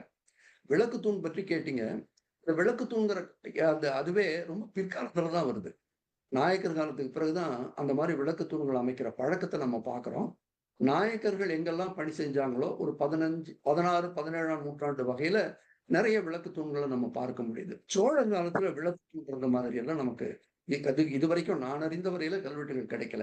விளக்கு மாலைகள் இருந்திருக்கு. நம்ம மீனாட்சி அம்மன் கோயிலே பிரமாதமான விளக்கு தோரணங்கள்லாம் இருக்கு. ஆனா அது இல்லாமல் கூட பின்னால வந்ததுதான். மீனாட்சி அம்மன் கோயில்ல இருக்க ஒரு மிகப்பெரிய தோரணத்தை ரோஸ் பீட்டர்ங்கிற ஒரு கலெக்டரா இருந்த போதுதான் அமைச்சு கொடுக்குறாரு. அதுக்கான ஏற்பாடுகளை பண்ணவர் சையத் இஸ்மாயில்னு ஒரு முகமதியர். இப்படி எல்லாம் இதெல்லாம் கல்வெட்டுலயே இருக்கு. இப்படி தீபத்தூண்களை பற்றி பின்னால வர செய்திகள் பேசுதே தவிர சோழர் காலத்துல இதுவரைக்கும் நாங்கள் பார்த்த அளவுல எந்த கல்வெட்டும் அதை பற்றி எல்லாம் குறிப்பிடல. 3 கேள்விக்கும் சொல்லிட்டேன்னு நினைக்கிறேன். ரொம்ப நன்றி சார். நீங்க சொன்ன இந்த கல்வி இது நீங்க இந்த மாதிரிதான் இந்த களப்பிரர் இதை கூட சொல்லுவீங்க. களப்பிரர் காலம் இருண்ட காலம்னு சொல்றாங்க. ஆனா அந்த காலத்துலதான் கலையெல்லாம் வளர்ந்து இருக்குதுங்கிறதுக்கு அந்த கலையெல்லாம் இருக்கிற கலையை வச்சு அந்த சமயத்துல அதெல்லாம் வளர்ந்துருக்கு அப்படின்னு நம்ம சொல்றோம் அப்படின்னு சான்று கிடைக்குது அப்படின்னு சொன்னீங்க. அதே மாதிரிதான் இப்ப கல்விக்கும் சொல்றீங்க. கல்வின்னா இந்த இதுவும் இதெல்லாம் கிடையாது. கல்வெட்டுல எல்லாம் நிறைய பதிவா காட்டி கூட நிறைய படிச்சவங்க எல்லாம் இருந்திருக்காங்க, இலக்கியம் எல்லாம் வளர்ந்துருக்குன்னா அப்ப கல்வி நல்லா இருந்திருக்கு அப்படின்னு சொல்றீங்க. நான் புரிஞ்சுக்கிறேன். ரொம்ப நன்றி சார். நன்றி நன்றி, மிக்க நன்றி சார். வணக்கம் சார், என்னுடைய பேர் வள்ளியம்மாள். சோழர் காலத்துல ஆதூர சாலைகள், மருத்துவமனைகள் பற்றிய குறிப்புகள் இருக்குது இல்லையாங்க சார், அதை பத்தி கொஞ்சம் சொல்ல முடியுமாங்க சார்? நிச்சயமா சொல்லலாம். நிறைய ஆதூர சாலைகள் இருந்தது.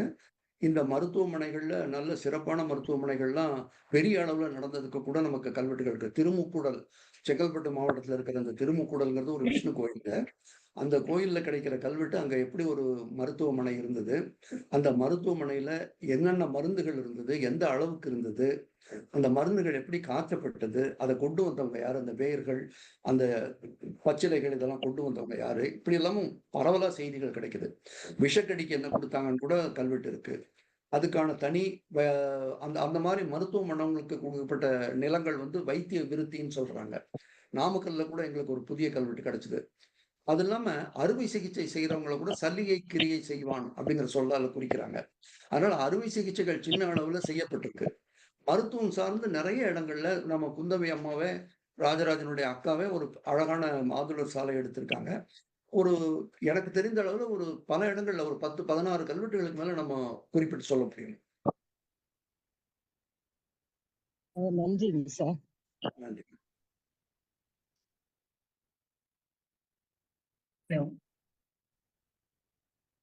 நான் கீதா பேசுறேன் டாக்டர்.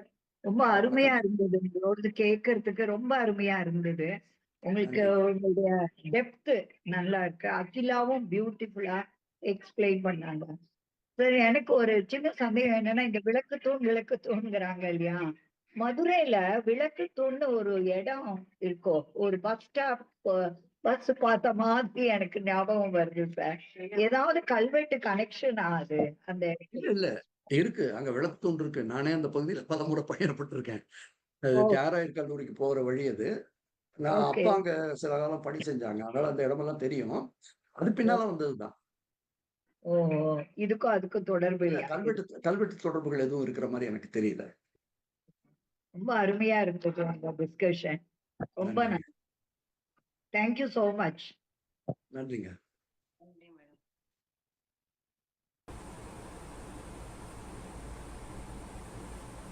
பேசுங்க விவேகானந்த ஐயா.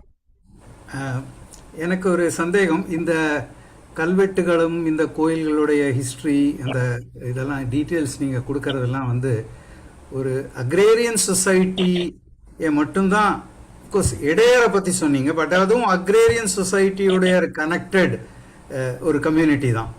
இந்த ஃபிஷிங் கம்யூனிட்டி, ஹில் ட்ரைப்ஸ், இவங்களிடையில் ஏதாவது இதே மாதிரி கல்வெட்டுகளோ இதே மாதிரி ஏதாவது கவர்னிங் ஸ்ட்ரக்சர்ஸ் இதை பற்றியெல்லாம் ஏதாவது இன்ஃபர்மேஷன் இருக்கா? தென்படவர்களை பற்றி சில குறிப்புகள் கிடைக்குது. ஆனா அவங்கள ஆளுமை செய்த மாதிரி நிறுவனங்கள் அந்த மாதிரி எதுவும் செய்திகள் நமக்கு கிடைக்கல. இலக்கியங்கள்ல கிடைக்கிற அளவுக்கு மீனவ சமுதாயத்தை பற்றிய செய்திகள் வந்து நமக்கு கல்வெட்டுகள்ல கிடையாது. ஆனா மீனவ சமுதாயத்தை சேர்ந்தவர்கள் கோயிலுக்கு கொடை கொடுக்குறாங்க, அது பற்றிய செய்திகள் நமக்கு கிடைக்குது.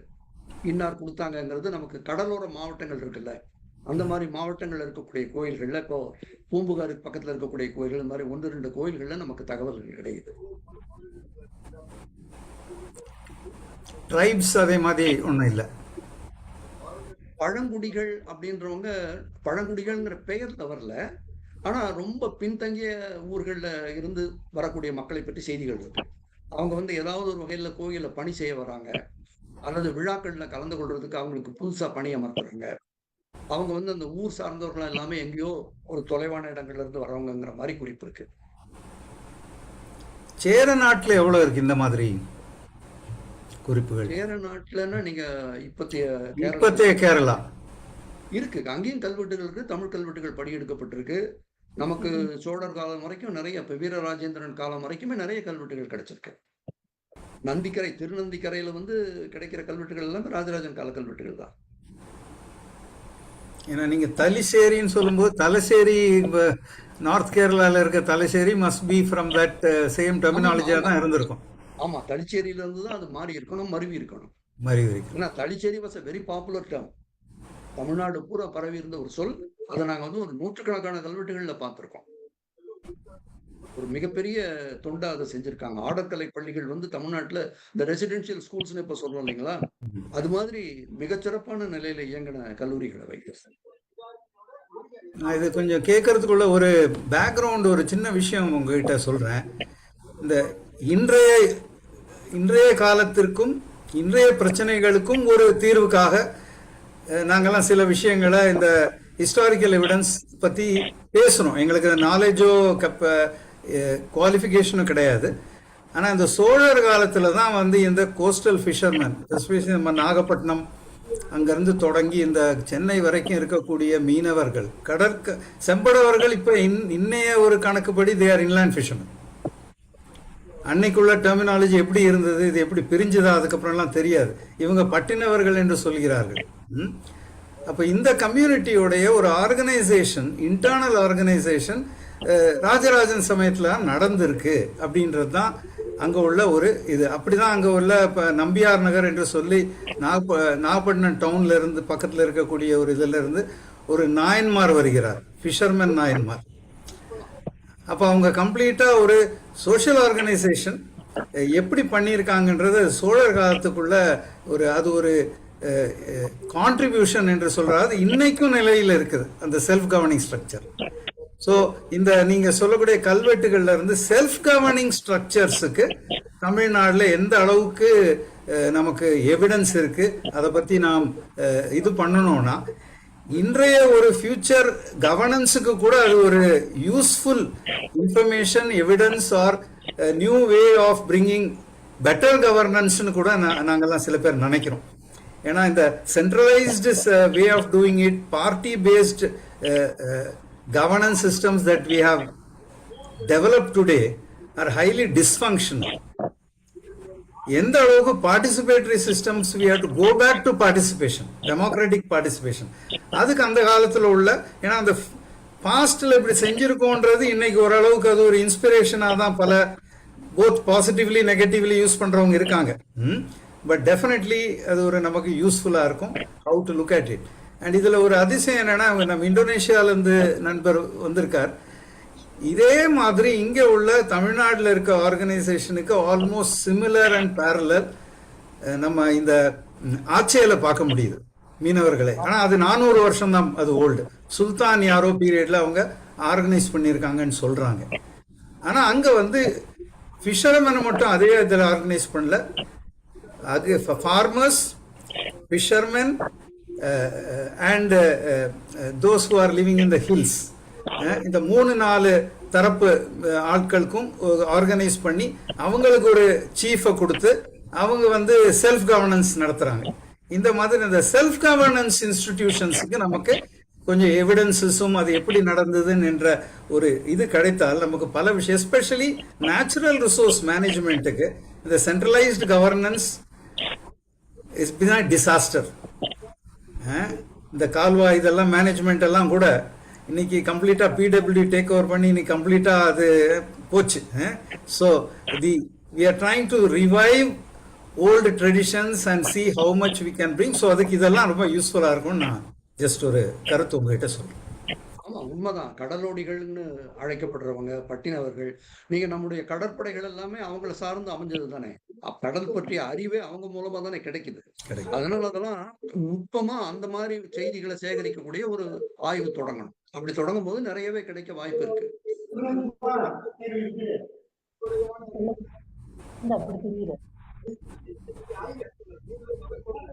தேவி மேம், நீங்க எதுவும் கேக்குறீங்களா?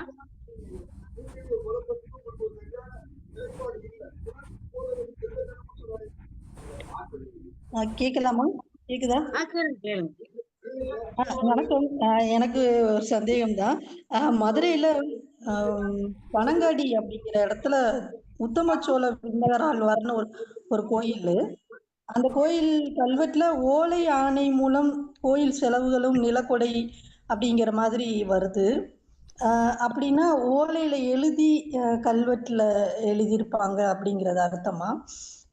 இதுல என்னோட சந்தேகம் என்ன அப்படின்னோம்னா, ஓலையில எழுதின எழுத்தே தான் கல்வெட்டுல இருக்குமா? ஏன்னா இப்ப பார்க்கும்போது ஓலைச்சுவடிகள்ல வாசிக்கவே முடியாத மாதிரி இருக்குது.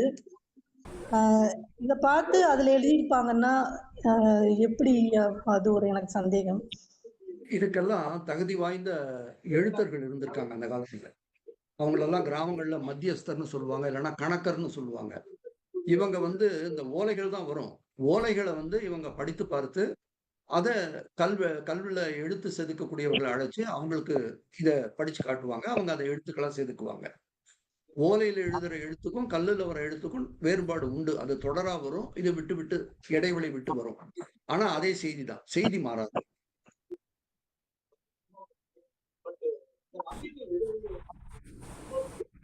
நன்றி. அதே மாதிரி இந்த விளக்கு தூண் வந்து நான் மதுரையில இருக்கிறதுனால 12/12/1911 இவங்க 5ஆம் ஜார்ஜ் டெல்லியில பதவியேற்ற பொழுது ஒரு நினைவா திருவாதூர்ல விளக்கு வச்சாங்கன்னு சொல்லிட்டு ஒரு விளக்கு கல்வெட்டு வந்து இத பத்தின கல்வெட்டு திருவாதூர் கோயில் வெளியே அந்த தெருவுல தெற்குப்புற தெருவுல வந்து இருக்குது.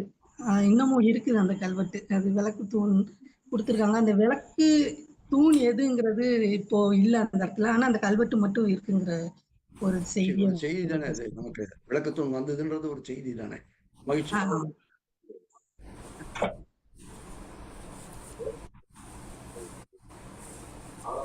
வணக்கம் ஐயா. கோயில் சார்ந்து உள்ள கல்வெட்டுகளை பற்றியே சொல்லிட்டு இருக்கோம் இல்லையா? கோயில் சார்ந்து கோயில இருக்கக்கூடிய கல்வெட்டு, அவை தவிர பிற இடங்கள்ல மக்கள் வாழ்விடங்கள்லயோ இல்ல வேற பயன்பாட்டு இடங்கள்லயோ கல்வெட்டுகள் கிடைச்சிருக்காயா? அப்போ வந்து பயன்பாட்டு இடங்கள்ங்கிறது கோயில் தான். மக்கள் அதிகமா கூடுகின்ற ஒரே இடமா கோயில் தான் இருந்தது. அதனால எந்த பதிவா இருந்தாலும் அது கோயில்ல செய்தா அது எல்லாருடைய கண்காணிப்புலயும் இருக்குங்கிற கண்ணோட்டம் இருந்தது. ஒவ்வொரு கல்வெட்டுலையும் பாத்தீங்கன்னா முடிவுல இது பன்மாகேஸ்வர ரக்ஷைன்னு போட்டிருப்பாங்க. இந்த கொடை அல்லது இந்த செய்தி இதை கண்காணிக்க வேண்டியது இந்த கோயிலுக்கு வருகின்ற ஒவ்வொருவருடைய கடமைங்கிற பொருளத்துக்கு. அது ஒரு முக்கியமான காரணம். இது போக நமக்கு பாறைகள்ல கல்வெட்டு கிடைக்குது, குன்றுகள்ல கிடைக்குது, மலைகள்ல கிடைக்குது. இது மாதிரி பொது இடங்கள்ல தான் இந்த கல்வெட்டுகள் நிறைய பதிவாயிருக்கு. நன்றியா. பங்கேற்பாளர் வேற யாரும் வினாக்கள் இருந்தா கேட்கலாம். உலகமே இந்த அளவுகோல்கள் பத்தி கல்வெட்டுகள் சொல்லுது. ஆனா அந்த அளவுகோல்கள் கல்வெட்டுல சொல்ற அளவுகோல்களுக்கும் இலக்கிய ரீதியாக ஏதாவது தொடர்புகள் பார்த்திருக்கீங்களா? இல்லைங்க. நன்றி.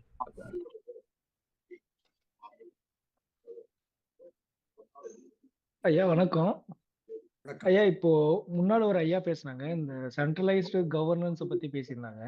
ஸோ அன்னைக்கு இருந்த காலகட்டத்துல அந்த அரசு அதிகாரிகளோட அந்த ஸ்ட்ரக்சரல் எப்படியா இருந்தது, அது கல்வெட்டுல எப்படி இது பண்றாங்க, நிர்வாகங்கள் எப்படி சென்ட்ரலைஸா பண்ணி ஒரு இதுவா இருந்ததுன்றது வந்து கொஞ்சம் விளக்கமா சொல்ல முடியுமா ஐயா கல்வெட்டுல? ஆமா, நமக்கு வந்து 3 விதமான ஆட்சி அமைப்புகள் அந்த காலத்துல இருந்ததுங்க. குறிப்பா சோழர் காலத்துல. ஒண்ணு வந்து ஊர் சார்ந்த அமைப்பு. ஊர்னா ஒரு சின்ன கிராமம். அந்த கிராமத்தை அதை எப்படி காப்பாற்றுறது, அந்த மக்களுக்கு எப்படி தொண்டு பண்றது, அங்கிருந்து வரி எப்படி பெறுறது, நிலங்களை எப்படி காப்பாத்துறது, நீர் அமைப்புகளை எப்படி பாதுகாக்கிறது, இதெல்லாம் ஊர் அமைப்பு செய்யறது. 3 வகையான ஊர் அமைப்புகள் இருந்து நான் முன்னாலே சொன்னேன். இந்த ஊர்கள்லாம் சேர்ந்து ஒரு நாடா உருவாகுது. ஒரு நாட்டின் கீழே 20 ஊர், 10 ஊர், 30 ஊர்னு இருக்கலாம். அந்த நாட்டை ஆளுவதற்கு நாட்டார் அப்படிங்கிற ஒரு அமைப்பு இருந்தது. அவங்க வந்து எல்லாருமே வேளாண் பெருமக்கள் தான். அவங்க அந்த நாடு சார்ந்த செயல்களை எல்லாம் செயல்படுத்தினாங்க. அது சார்ந்த திட்டங்கள், அது சார்ந்த ஆவணங்கள், இவை எல்லாமே அவங்க மூலமா தான் வந்தது. இது போக அரசு, இங்க இருந்துதான் செய்திகள் அரசுக்கு போகுது. அரசோட அலுவலர்கள் எல்லா இடத்துலயும் இருக்காங்க. அரசு அலுவலர்கள் இல்லாத இடமே இல்லை. ஏன்னா பெரும்பாலான முக்கியமான கூட்டங்கள்ல எல்லாம் அரசு அலுவலர்கள் பங்கேற்கிறாங்க. அது கிராமமா எந்த ஊரா இருந்தாலும் சரி, சபையா இருந்தாலும் சரி, நகரமா இருந்தாலும் சரி, அரசு அலுவலர்களுடைய பங்கேற்பு இருக்கு. ஆனா இடையூறுகள் இல்லை. இவர்கள் கொண்டு வருகிற திட்டங்கள் இதெல்லாம் அரசு சரியா கொண்டு போய் சேர்க்குதான்றதையும் பாக்குறாங்க. இதையெல்லாம் ஊர்கள் சரியா செய்தாங்கிறதையும் பாக்குறாங்க. எங்கேயாவது தவறு நிகழ்ந்ததுன்னா உடனே அதை வந்து அரசனுடைய கவனத்துக்கு கொண்டு வரப்படுது. தணிக்கை அலுவலர்கள் இருந்திருக்காங்க. அரசனுடைய தண்டல் அலுவலர்கள் எல்லா ஊர்களையும் இருந்திருக்காங்க. அதனால இவங்களை எல்லாம் பணி மக்கள் அப்படிங்கிற கல்வெட்டு சொல் குறிப்பிடுது.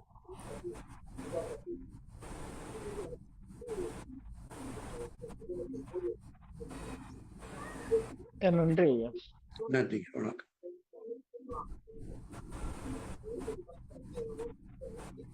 வேற யாரும் கேள்வி இருக்கா?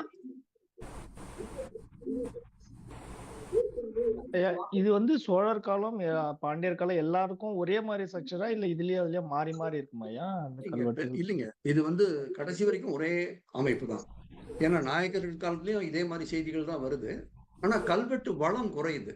சோழர் காலத்துல இருந்த வளம் வந்து நாயக்கர்கள் காலத்துல கிடையாது. பாண்டியர் 2ஆம் பேரரசு பாண்டியர் காலத்துல அதே வளம் தொடருது. ஆனா கொஞ்சம் கொஞ்சமா அந்த வளம் குறையறத நம்ம பாக்குறோம். செய்தி வளம், வரலாற்றுக்கு உதவக்கூடிய வளம் குறையுது.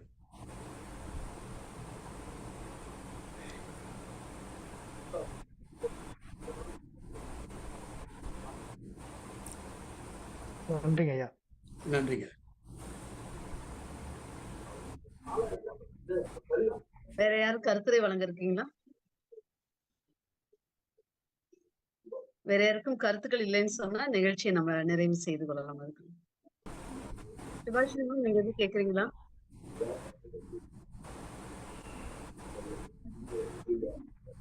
தேமலவங்கம் நிகழ்ச்சி நிறைவு செஞ்சிடலாமாமா?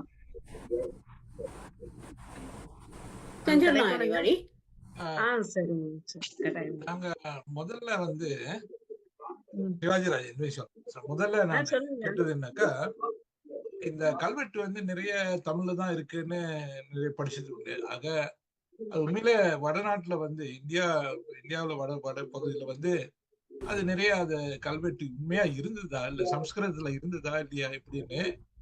அது தமிழ்நாட்டு கல்வெட்டு முதல்ல இருந்திருக்கலாம். ஏன்னா இப்போ வந்து இந்த சம்ஸ்கிருதம் முதலையா இல்ல தமிழ் முதல்ல வந்ததுன்னா அதெல்லாம் இது நிறைய ஆராய்ச்சி பண்ணிட்டு இது பிரதமர் மோடி கூட அவரே சொல்லிட்டாரு, இந்த மாதிரி தமிழ் தான் முதல்ல வந்தது, தமிழ் தான் முதல் இது இந்தியாவுக்கே தமிழ்நாட்டில் இருந்தாலும், ஆனா இந்தியாவுக்கே இது ஹோல் நேஷன் வந்து அது தமிழ் தான் முதல்ல தோன்றியது அப்படின்னு சொல்லியிருக்காங்க. ஸோ இதை பத்தி கொஞ்சம் நீங்க சொல்லலாமே, இது இந்த கல்வெட்டு, இந்த சம்ஸ்கிருதத்துல கல்வெட்டு உண்மையில எங்க எப்படி உண்மையில இருந்ததா, எப்படி இருந்தது அப்படின்னு கொஞ்சம் நீங்க விவரிக்கலாமே. நன்றி. நாங்க தமிழ்நாடு மட்டும்தாங்க ஆய்வு செய்திருக்கோம். இந்திய அளவுல, அதுவும் குறிப்பா வட இந்திய அளவுல எல்லாம் எங்களுடைய ஆய்வுகள் தொடரல. ஒரு செய்தியா நம்ம படிச்சிருக்கோமே தவிர, நம்ம நேரடியா பார்த்து கள ஆய்வு மேற்கொண்டாதான் உண்மையான தகவல்களை கூற முடியும். நாங்க பொதுவா வந்து செகண்டரி சோர்சஸ அடிப்படையா வைத்து அதன் மூலமா ஒரு கருத்தை உருவாக்குறது செய்யறது இல்லை. நன்றி. மகிழ்ச்சி. கலைஞர் நிகழ்ச்சி நிறைவு செய்திருக்கோம் ஐயா. செய்யலாங்கம்மா. சரி. மகிழ்ச்சி. நல்லா நிறைவு செய்யலாம். சரி. ஐயாவுக்கு ஒரு தகவல் சொல்லலாமா? நம்ம சொல்லுங்க. மதுரையில சோமகிரி மலையில இப்ப சமீபத்துல வந்து ராஜராஜ சோழனோட கல்வெட்டை வந்து நம்ம இப்போ ஆவணப்படுத்தியிருக்கோம். அது கொஞ்சம் மலை ரொம்ப உயரமான இடத்துல வந்து அந்த கல்வெட்டு இருக்குது. அது இப்ப பதிவு பண்ணிருக்கு. நாங்க கல்வெட்டு விவரங்கள் ஆய்வு பண்ண தெரியாது. ஆனா அதுல இருக்க விவரங்களை நம்ம சாந்தலிங்கம் ஐயா எங்களுக்கு குறிச்சு கொடுத்துருக்காங்க. அதுல பார்த்தோம்னா அவங்க சொன்னது வந்து அந்த மும்முடி சோழன்கிற பேரு இந்த கல்வெட்டுல வருதுமா அப்படின்ட்டு சொன்னாங்க. அவரோட சிறப்பு பேரு வருது அப்படின்னு சொல்லி. சுருக்கமா அந்த கல்வெட்டு இது பார்த்தோம்னா, அந்த மலைய வந்து ஆட்சி செஞ்சாரா அந்த குழு தலைவரை வந்து இந்த மும்முடி சோழரோட படைத்தலைவர் வெற்றி கொண்டு படிக்கட்டு வெட்டினார் அப்படிங்கிற மாதிரி கல்வெட்டு சுருக்கம் இருக்குது. இது மதுரையில கிடைக்கிற சில சோழர்கள் கல்வெட்டுல இப்போ பதிவு பண்ணியிருக்க கல்வெட்டுங்கய்யா. நன்றி. மிக்க மகிழ்ச்சிமா. நன்றிம்மா. கல்வெட்டுகள் காட்டிய வரலாற்றை வகைப்படுத்தி எளிமையான தமிழில் இனிமையாக செய்திகளை தொகுத்து சொல்லிய பாங்கிற்காக ஐயா கலைக்கோவலன் ஐயா அவர்களுக்கும் முனைவர் அகிலா அம்மா அவர்களுக்கும் மிக்க நன்றி. இந்த நிகழ்ச்சி சிறக்க வேண்டும், நடக்கும்னு நினைச்ச முதல் நாள் எனக்கு தெரிஞ்ச நளினி மேம் தான். எப்படி அமைப்பு முறை இருக்கும், எப்படி வடிவமைக்கலான்ற அவ்வளவு திட்டமிடலுக்கும் உறுதுணையா இருந்தவங்க. அவங்களால இன்னைக்கு உரை நிகழ்த்த முடியவில்லை என்றாலும் நெஞ்சமெல்லாம் நம்மோடையே நம்ம நிகழ்ச்சியிலையும் கலந்து கொண்டு சிறப்பித்த நளினி அம்மா அவர்களுக்கும் மிக்க நன்றியை தெரிவித்துக் கொள்கின்றோம். கல்வெட்டுகளை வாசித்து வரலாற்றை கண்டறிதலும், தேடி திரட்டி ஆய்வு செய்து அதனை நூலாக்கம் செய்ய வேண்டும் என்ற அறிவுறுத்தலோடு ஆலோசனையோடு நிகழ்ச்சியை சிறப்புற வழங்கிய அனைவருக்கும், கலந்துரையாடல் வழியாக பங்கேற்பாளர்கள் பல்வேறு தகவல்களையும் தந்தனர். அதே நேரத்திலும் பல்வேறு தரவுகளை சிறப்புரையாளர் மூலமாக பெறவும் செய்தனர். ஆகவே இந்த புத்தாண்டின் முதல் முயற்சி மிக சிறப்பாக அமைந்ததற்கு பங்கேற்பாளர்களுக்கும் சிறப்பு விருந்தினர் அவர்களுக்கும், தமிழ் மரபு அறக்கட்டளையின் தலைவர் முனைவர் கா சுபாஷினி அவர்களுக்கும், எனக்கு தூண்டுதலாக வழிகாட்டிய தேமொழி மேம் அவர்களுக்கும், அனைவருக்கும் பங்கேற்ற அனைவருக்கும், முகநூல் வழியாக கருத்துக்களை பகிர்ந்து கொண்டிருக்கக்கூடிய அன்பர்களுக்கும் நன்றி கூடி விடைபெறுகிறேன். மீண்டும் அடுத்த நிகழ்ச்சியில் சந்திப்போம். மிக்க நன்றி ஐயா. நன்றி அம்மா. பங்கேற்ற அனைவருக்கும் மிக்க நன்றி. வணக்கம். இந்த வாய்ப்பினை வழங்கிய டாக்டர் மா ராசமாணிக்கனார் வரலாற்று ஆய்வு மையத்தின் சார்பாகவும் பேராசிரியர் மு நரசு அவர்களின் சார்பாகவும் எங்களுடைய மனமார்ந்த நன்றியை உங்களுக்கு தெரிவித்துக் கொள்கின்றேன். ரொம்ப நன்றி. கடைசி நேரத்துல மிக உதவியாக நீங்க அவசரமா வந்தீங்க. ஆனா உங்ககிட்ட பெரிய அமைதியும் அதே நேரத்துல ஒரு பொறுமையோட கேள்வியில ஒரு தீட்சணியம் இருந்துச்சு, ஒரு ஷார்ப்பா கேட்கக்கூடிய தன்மை இருந்துச்சு. நிகழ்ச்சி ரொம்ப சிறப்பா அமைத்து கொடுத்தமைக்கு மிக்க நன்றியை தெரிவித்துக் கொள்கிறேன். நன்றி மேம். நன்றி ஐயா. மீண்டும் அடுத்த நிகழ்ச்சி சந்திப்போம். நன்றிம்மா. வணக்கம்.